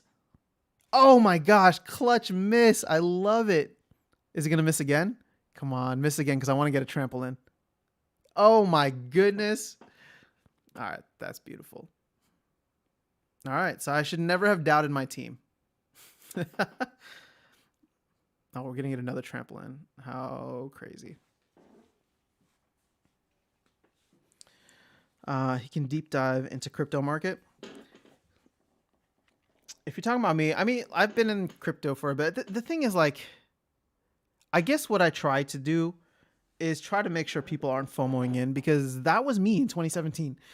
During the last bull run, like, I was FOMOing into so many different projects.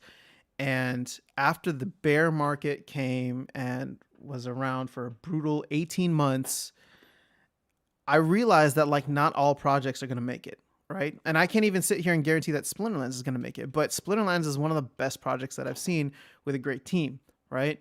And so when it comes to just like market analysis or even just analysis within the game, like, I guess it's a part of it for me is the, I guess a part of it for me is the, oh gosh, I can't think of the word right now. The jadedness of having lived through a crypto bear market and being like, all right, everybody's getting really excited now. You know, maybe things are a little too overheated, or if everybody's saying the same thing, maybe we should be looking at this from a different angle, right? Like, what are the things that we're being blind to? Because I know that, you know, it's very easy to get into a confirmation bias.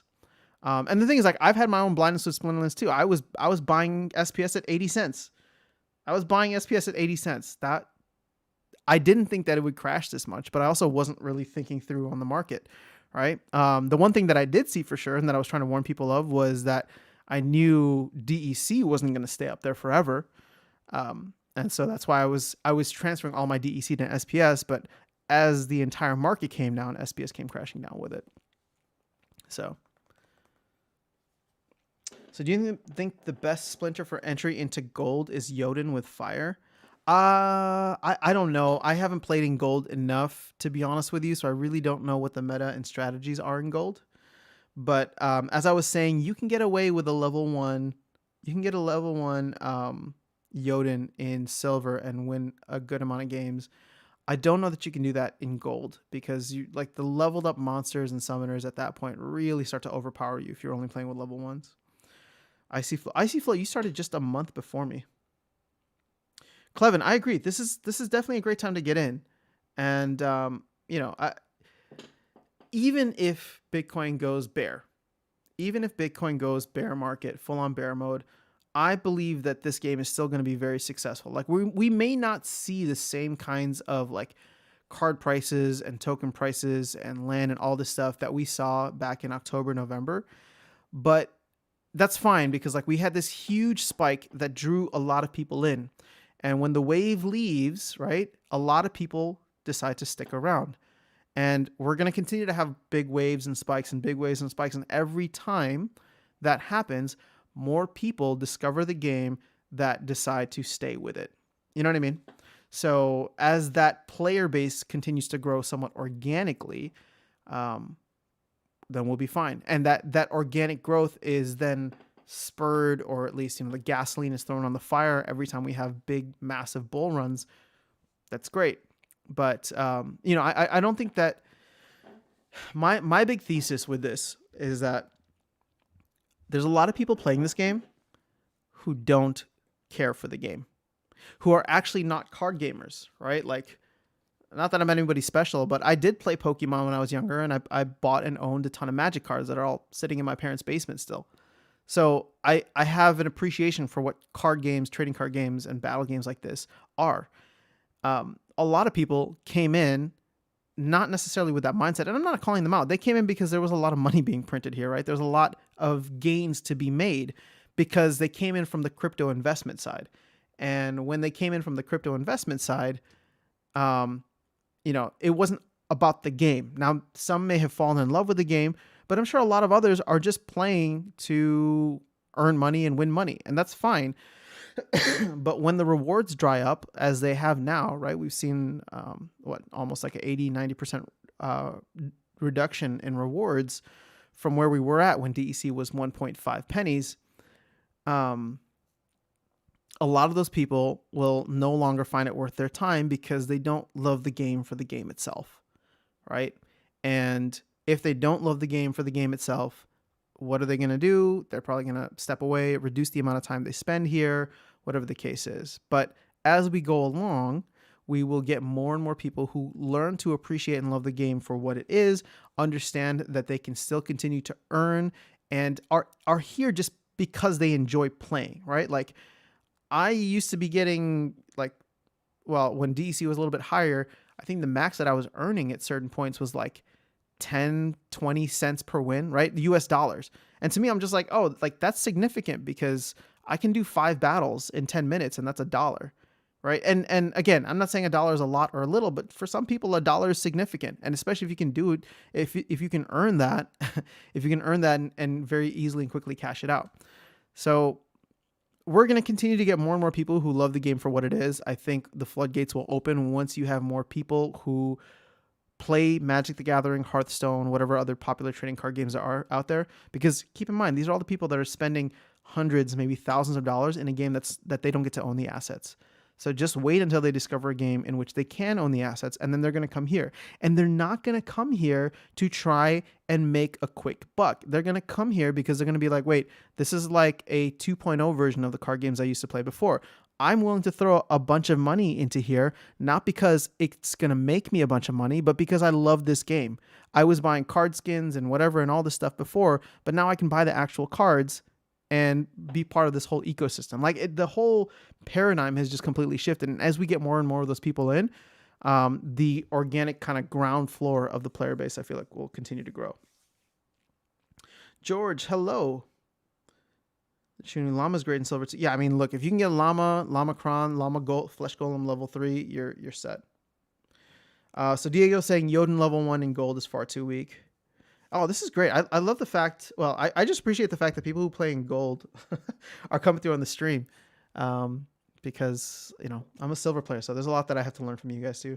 Furious Chicken, back to bed. Oh, sorry, had to do something. All right, I'm back, not back to bed. I didn't get your Discord earlier. I got occupied. No worries. Are you going to post a stream up on YouTube? Yeah, so Chuni, I just leave all the streams up, so if anybody catches it on the replay, they can just kind of see what it is. But I try to label it as just, a hang in chat so that people know what they're getting into. When we were doing more card pack openings, I would try and time that so that if people are checking out the video afterwards, they would know, like at the beginning before anybody would even come into the stream, I would be like, hey, if you're watching this on the replay, thanks for coming through. I'm going to try and open packs around like the 15-minute mark or 20-minute mark. So if that's all you're here for, then, you can skip to that time. But since I'm not there, or since we're not opening packs on this stream, just figured it'd be a hanging chat. Sell me your MTG cards. I would actually. I need to go back and see what I have. There's some decent ones in there.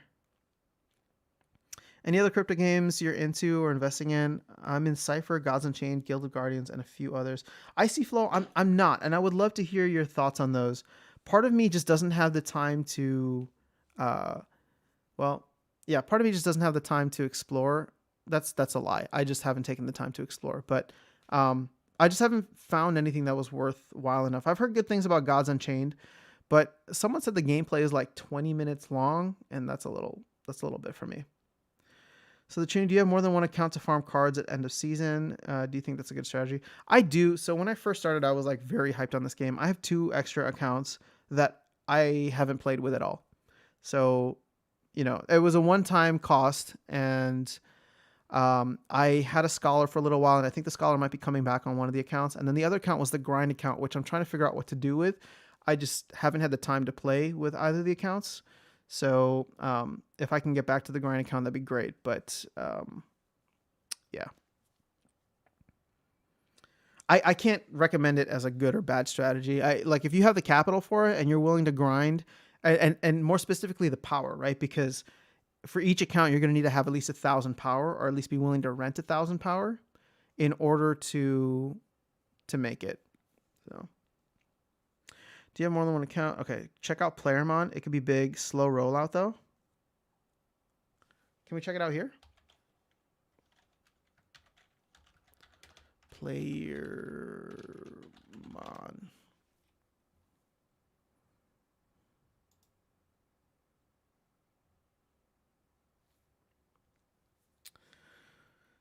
I've seen that. Forgotten Chain and Cypher are the ones I'm most excited about.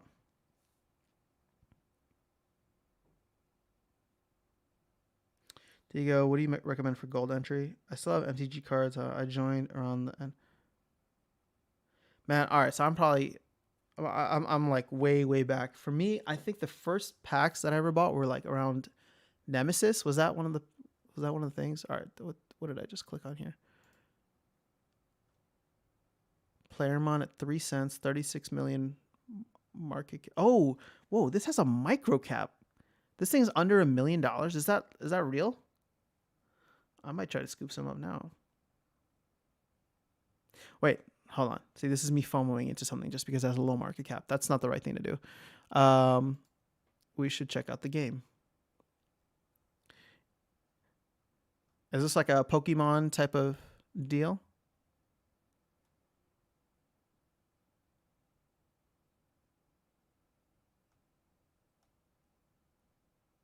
Yeah, look, I don't think it's a terrible thing. If you have extra capital, I don't think it's a terrible idea to like throw a couple bucks here and there, right? Like, I mean, if this is right in terms of market cap,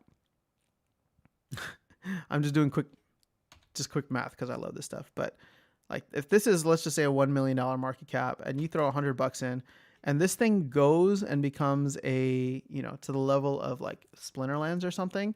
Even Splinterlands at 80 million, you're going to 80x this, right? So you're going to turn $100 into $8,000. Now, if this goes and becomes something even crazier, then all of a sudden your $100 going to, $1 billion. What is that? 100x? 10,000? Oh, wait, no, I'm not thinking about that right. That's 1,000x. So your $100 becomes 100,000. That's a little insane. But I guess that's what I'm trying to point out right now, right? This is how you hear all those crazy stories, is people jumping in on microcaps where something is less than, $1 million. Oh man, this is on Polygon. I like stuff that's on Binance Smart Chain. My MetaMask is actually connected to Polygon, but I don't have any funds there. I don't have enough funds. Okay. Let's go back to this. I still have MTG cards. All right. Used to play MTG decades ago. Yep, that's me decades ago at this point. Wow. So lots of MTG. My favorite, Wrath of God and Lightning Bolt. Sold them and wish I did not. SL is my MTG now. Yeah, like I think that this, if they continue to build, The team is doing something awesome here, and they have a lot of working capital. I don't think that it's a the paradigm shift here is the fact that it's not just a game in which you own the assets, right? But it's also a game in which you can own governance rights. So you can own the SPS token and be part of the future, right? There's no like that is such a brand new idea that NFTs, like crypto and specifically NFTs, to give NFTs their due, like that whole idea has been kind of flipped on its head, or is very new, because now it's like I want to do, like, I own SPS, I own Splinterlands cards. So why am I creating content? Why am I doing all these things? Like why do I want to combine my talents and write and produce a song or release a song about this? It's because everything that I do to help get this game out there and be more successful helps me, right? But not only that, it helps everybody else who's invested in the game.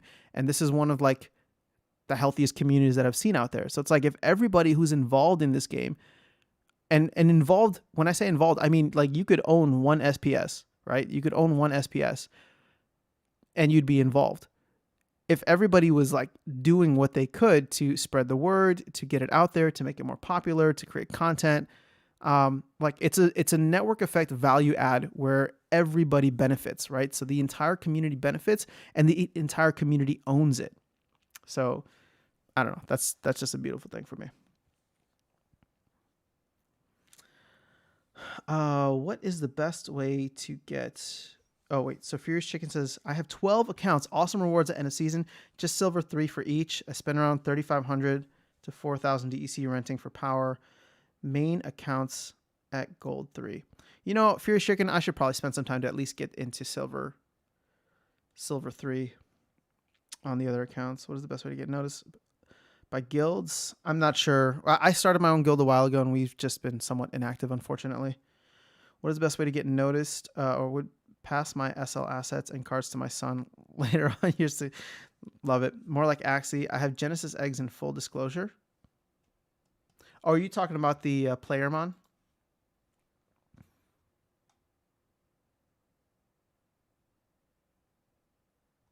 Yeah.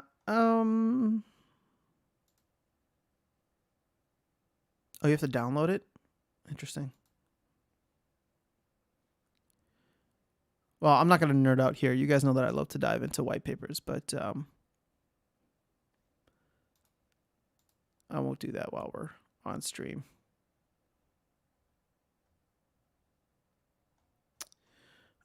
But there is some cool stuff here. How do you buy eggs?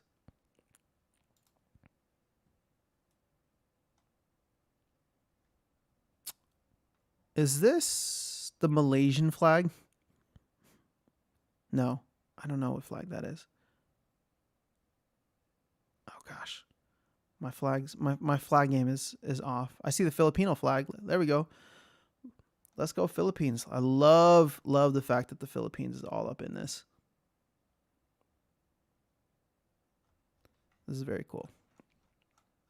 The eggs are sold out. Okay, good to know.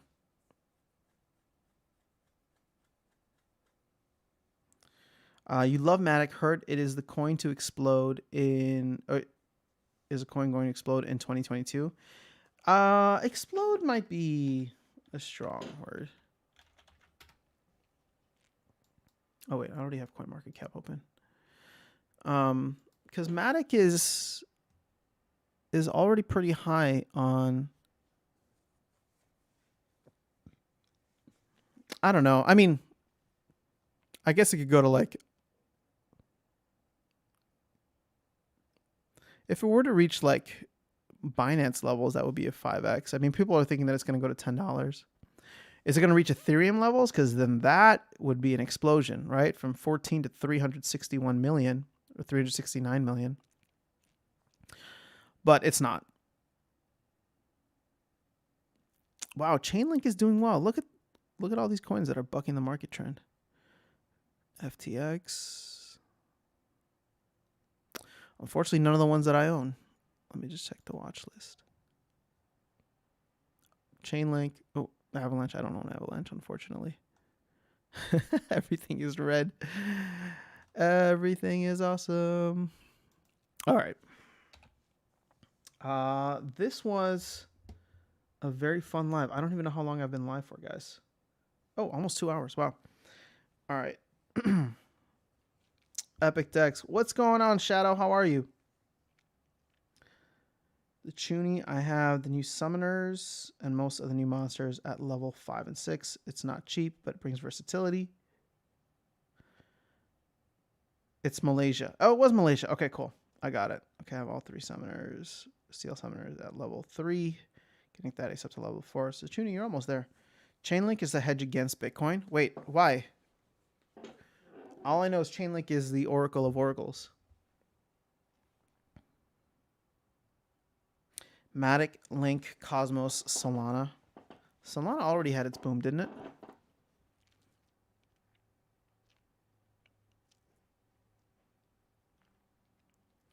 Hi, everyone from Edmonton. What's going on, Bing? Much love to Canada. You're our neighbor to the north. And appreciate you checking out the content. I'll have some more for later today. I'm trying to grind out as much content as I can. So hopefully you guys are enjoying it, or at least finding it insightful or valuable. For me, it's like I said, outside of music, I think about this game pretty much 24/7. So there's so much happening within it that it's all about just starting the discussion and seeing where things land. All right, last game. Price-wise, it runs counter to Bitcoin for some reason. Well, the entire market seems to follow Bitcoin down, but I can appreciate the fact that it's been pumping the last couple of days. And when you hear joins the Peak DR contest, what kind of pack do they give away? Untamed like before, or CL packs now? Shadow, I'm glad you're doing better. Yeah, Matt. Yesterday I was in. I don't think I did any streams yesterday. I was in a ton of pain, so that was not good. All right, they're gonna play water. Wait, is this their first game? Or they were playing in gold. Unless, yeah, no, they must have been playing in gold and then came back down.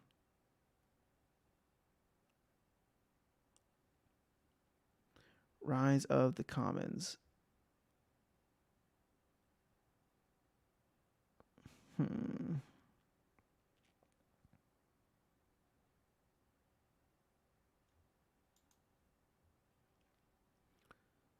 don't know. I think I want speed on this, and he's gonna eat up way too much mana. But you know what? Maybe we just try to rock with this.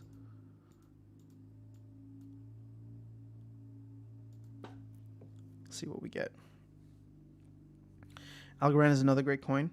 Yeah, we're getting to a point where I don't know. I'm a big believer in the what is it called? We're going to be a multi-chain ecosystem. I'm going to get murdered here.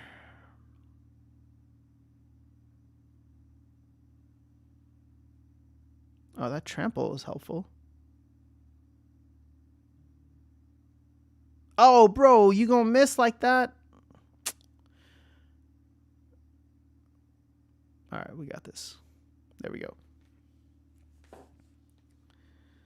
Yeah, gathering the magic. Land plots are under 500. That's why I was thinking about buying land plots. But then, was it Chuny that talked me out of it? Yeah.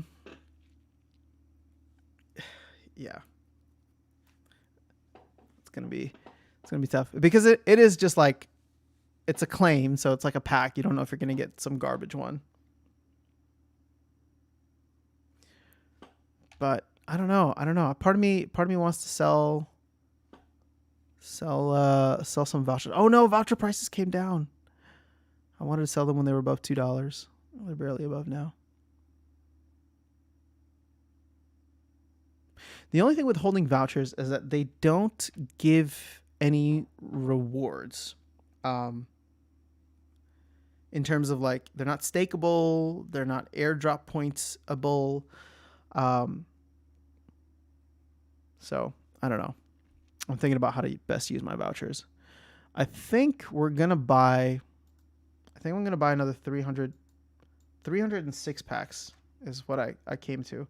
Because 306 with 30 additional is going to get me the 336. So that would get me to 1,200 packs, meaning that I would get 4 BCX. But I'm wondering if that's even worth it now. Maybe I should just try to get to 900 and get 3 BCX and then sell the other like 300-ish vouchers. Or use them or wait until the general sale. That's where I'm at. Best time level up summoners for cheap. These prices are a gift if you have the dry powder. Yeah. Whoa, I don't even remember when the music stopped. That was awkward. We're just sitting here in silence. No guarantee what vouchers will be used for, and they're always dropping if you have SPS stake. Yeah, so Chuni, so part of my thought process was like, okay, I'm getting X amount of vouchers per day. What if I just sell half of them to buy more SPS? That will allow me to get more vouchers airdropped every single day, right? Therefore, I still have exposure to some, but I'm also turning the others into hopefully useful assets. Now, at some point, the vouchers will be, the prices might skyrocket again, especially before Rift Watchers, but there's a lot of time between now and then. Oh my gosh, Kelly has about $5. I think people are starting to FOMO in. I don't think anybody wants to wait for the general sale anymore. Also, this account owns way too many cards because they're dominating all of the sales here. Look at that. It's crazy. That is a whale account.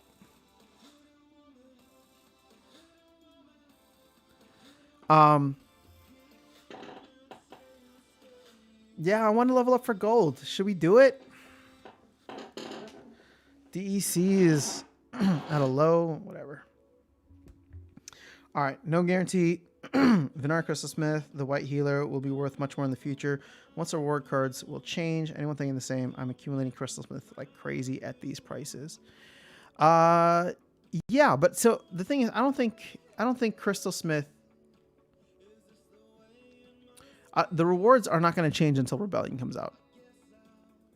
Is my theory, right? Like these are all considered Chaos Legion rewards, so the rewards would only change once we get to Rebellion, not Rift Watchers. But I'm not trying to take anything away from your comment. I do believe that Crystal Smith is a very good card. Whoa, 18 cents! Oh my god.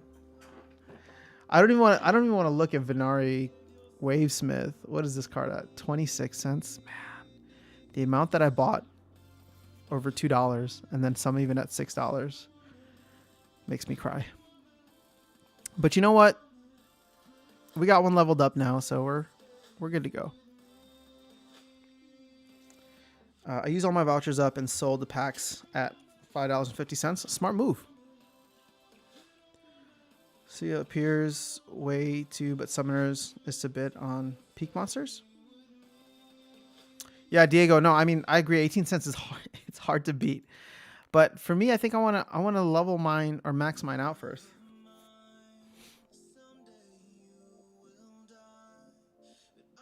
It's crazy that somebody's still renting this from me. They're so cheap. I probably just need to take them off the market at this point. You know what? Actually, the first summoner that I should level up is probably Quicks, because I have the BCX for it, and nobody's renting Quicks anymore. I mean, unless I want to list this guy for like 1 DEC per day.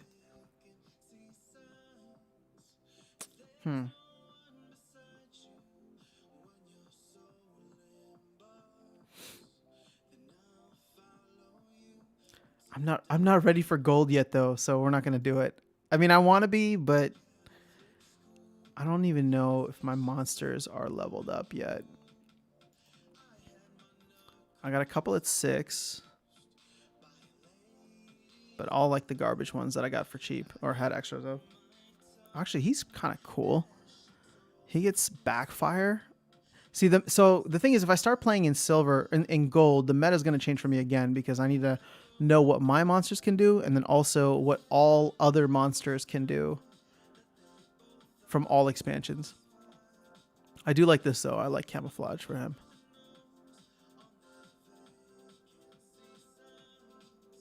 How many vouchers per day are you getting? I'm getting about 8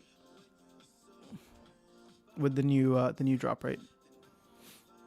And I think I can get these up to level 6. You're ready for gold. Silver cards will carry you to gold 1 or 2. Icy Flow, I appreciate your confidence in me. I know, I'm just being scared. It's actually not even about being scared. I just hate getting stomped on. It's really what it comes down to. I hate getting stomped on by cards that are just way overpowered for mine. Like, my strategy can be sound, and it's just like, I stand no chance. So, I will be in gold soon because I was waiting for modern format, but if you guys saw the video yesterday, like, I don't think I'm going to wait another 2 months, potentially longer if it gets delayed further. So, I will make my way up to gold sooner rather than later. Because then I'm like, I have to learn what do all these cards do at gold level now, right? All the alpha and beta cards.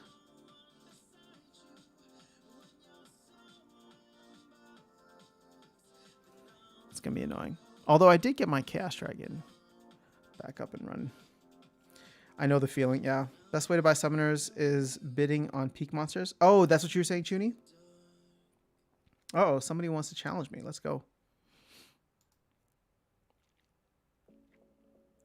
As an MTG player, yeah, that's my problem with gold as well. I feel like I can't play a format without knowing too much of the meta. That's why I stay in gold, so I'm so used to it. Gotcha. Okay, that's fair. Oh, I'm playing somebody in gold now. Godzeel. Who's Godzeel? Is that hopefully somebody on stream and not somebody random sending me. All right, well, you're going to see my team, so don't stream snipe.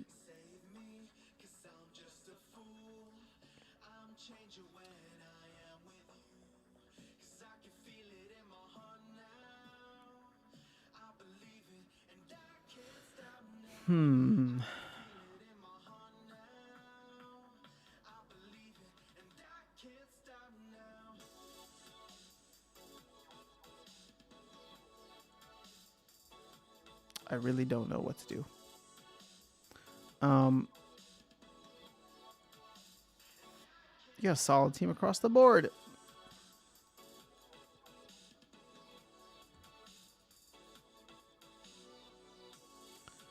Well, let's try this then.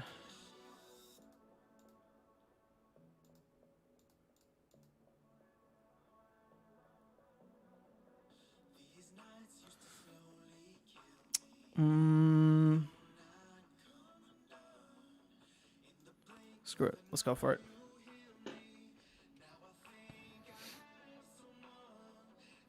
I stay in silver, I mean. Oh, okay, yeah. No worries. You're all good. All right. We'll do one fight here, and then I'm probably going to hop off. Oh, it's only 10:30. I really started the stream way earlier than I was expecting to. But it's been fun, guys. And we've had a solid crowd the entire time. I will try to stream on here more. My schedule to stream on YouTube was it Sundays, Tuesdays, and Thursdays, right? So I'll probably stick with that Sunday, Tuesday, and Thursday morning. So hopefully this time works for you guys.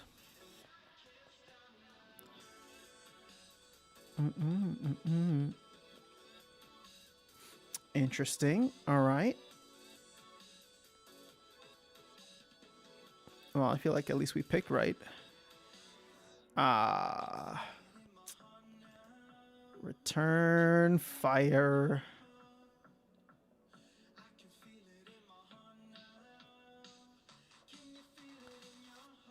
Can we survive this? No, we can't.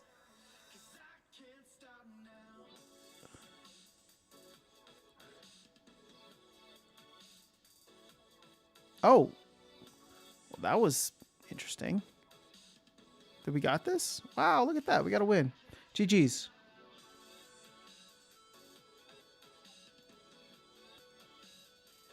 How did you take him out? Oh, is return fire 2 damage? I thought it was only... Oh, because I was doing 3 damage. All right, GG's. I work with your stream still in Clevin. All right, well, good morning. I work second, so I watch when I can. No worries. Splinterlands at Jirio stream often.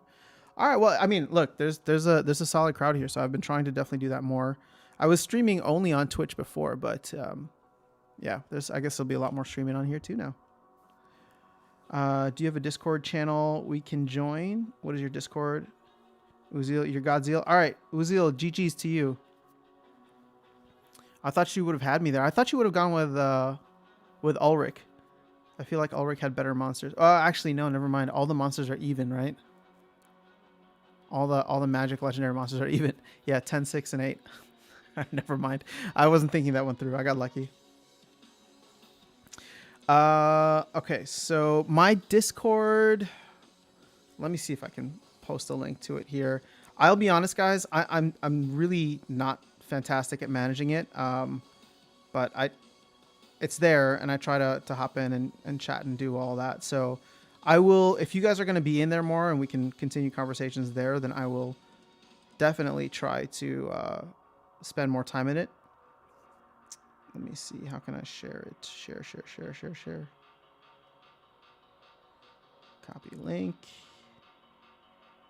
So it's kind of spread out into a couple different things, but there's a Splinterlands section there. Sleeping on Sundays and work during the week in the mornings. Can you do some evening streams? This is a great crowd. Evening streams are actually aren't as tough for me earlier in the week. Later in the week though is when it gets crazy. I'll see what I can do. I mean, if we're having a good time on here, and as we get closer to, well, actually, the song's releasing on Tuesday, and then I have another deadline by Friday. So I don't know. We'll see what the next week looks like. But definitely we'll want to do or try to do more on here, especially since we got such a fantastic crowd. It's a really good conversation. So I just want to say thank you guys for being here. You know how I like to end this out. We're gonna do some DEC giveaways. And I hate pulling names and just giving it to 1 or 2 people. So everybody just go ahead, throw your in-game username in the chat, and I'll send everybody just a little something to say thank you for hanging out and closing out the stream. So I'll give everybody about a minute or so to do that. I'll leave the chat open, and then I'll hop off and I'll send you guys some DEC. Now that I've been blogging more on Hive, I finally have enough resource credits. Oh yeah, put the little at symbol so that it's easy for me to see. If you didn't already, that's fine. But if you're typing in, just put the little at symbol so I can easily go through the comments. We got a gift from Adino. Adino, thank you. Thank you for the crystal, Smith. That's very kind of you. Damn it. All right, I need to figure out a way to do giveaways on here. There's no like Nightbot or anything on here. I'd appreciate a heart on my... Oh, so Furious Chicken. Okay, help us find Furious Chicken. Let's go. I'm gonna at least give you a heart. Peak D. What's your username on Peak D? We're gonna do that right now on stream. Gotta show love for the rest of the community here.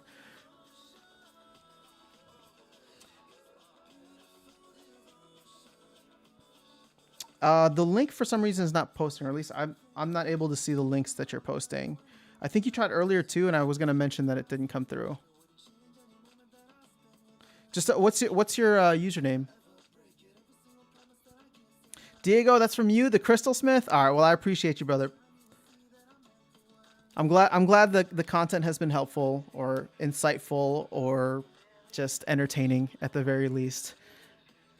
It's fun, man. This game, this economy, the ecosystem, and more specifically the community has been one of the best parts. Furious Chicken, quick draw. If I can type draw Chev. All right, guys. So just somebody who's here in the community, they made this Life Sapper fan art. And it'd be awesome if you could go show a little support. I love it. Very cool. I don't know how this works. What are all the different things? Vote. I can vote 50%? What does that even mean? I'm going to vote 100%. So does this mean that I'm sending you that amount of Hive? Does anybody know? I don't know what that meant, but... Ah, what happened to all my Hive? It's all good. All right. Well, there you go.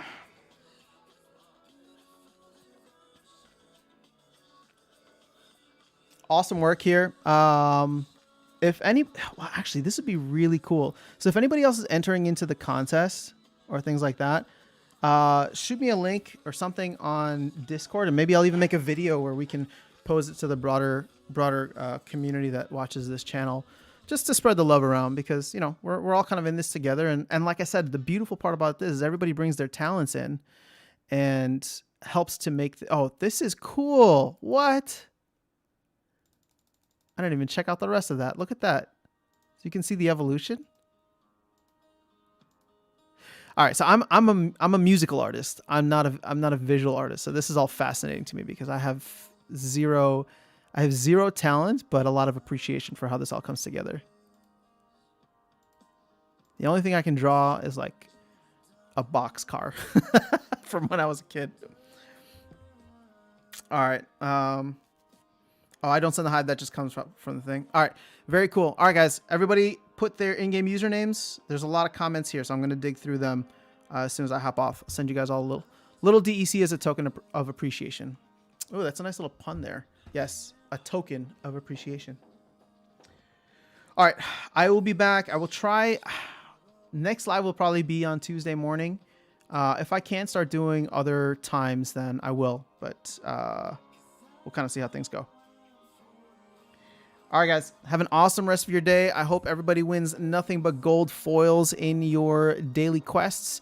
And, oh my gosh, we got another gift here. I need to thank Uziel. Whoa, gold. Guys, okay, stop sending me gifts, but thank you very much for the gold foil flying squid. You guys are incredibly generous. We'll have to find something fun to do with this one. Definitely want to do some more giveaways. I'm going to find more ways to do giveaways here on the channel, specifically within the streams. So, all right, guys, have an awesome rest of your day. I will see you all soon. And if you miss me, then there's always a ton of videos that you can go through. All right. I will see you all later. Have a good rest of your day and a good rest of the weekend for those of you who are still in bed on a Sunday morning. All right, later.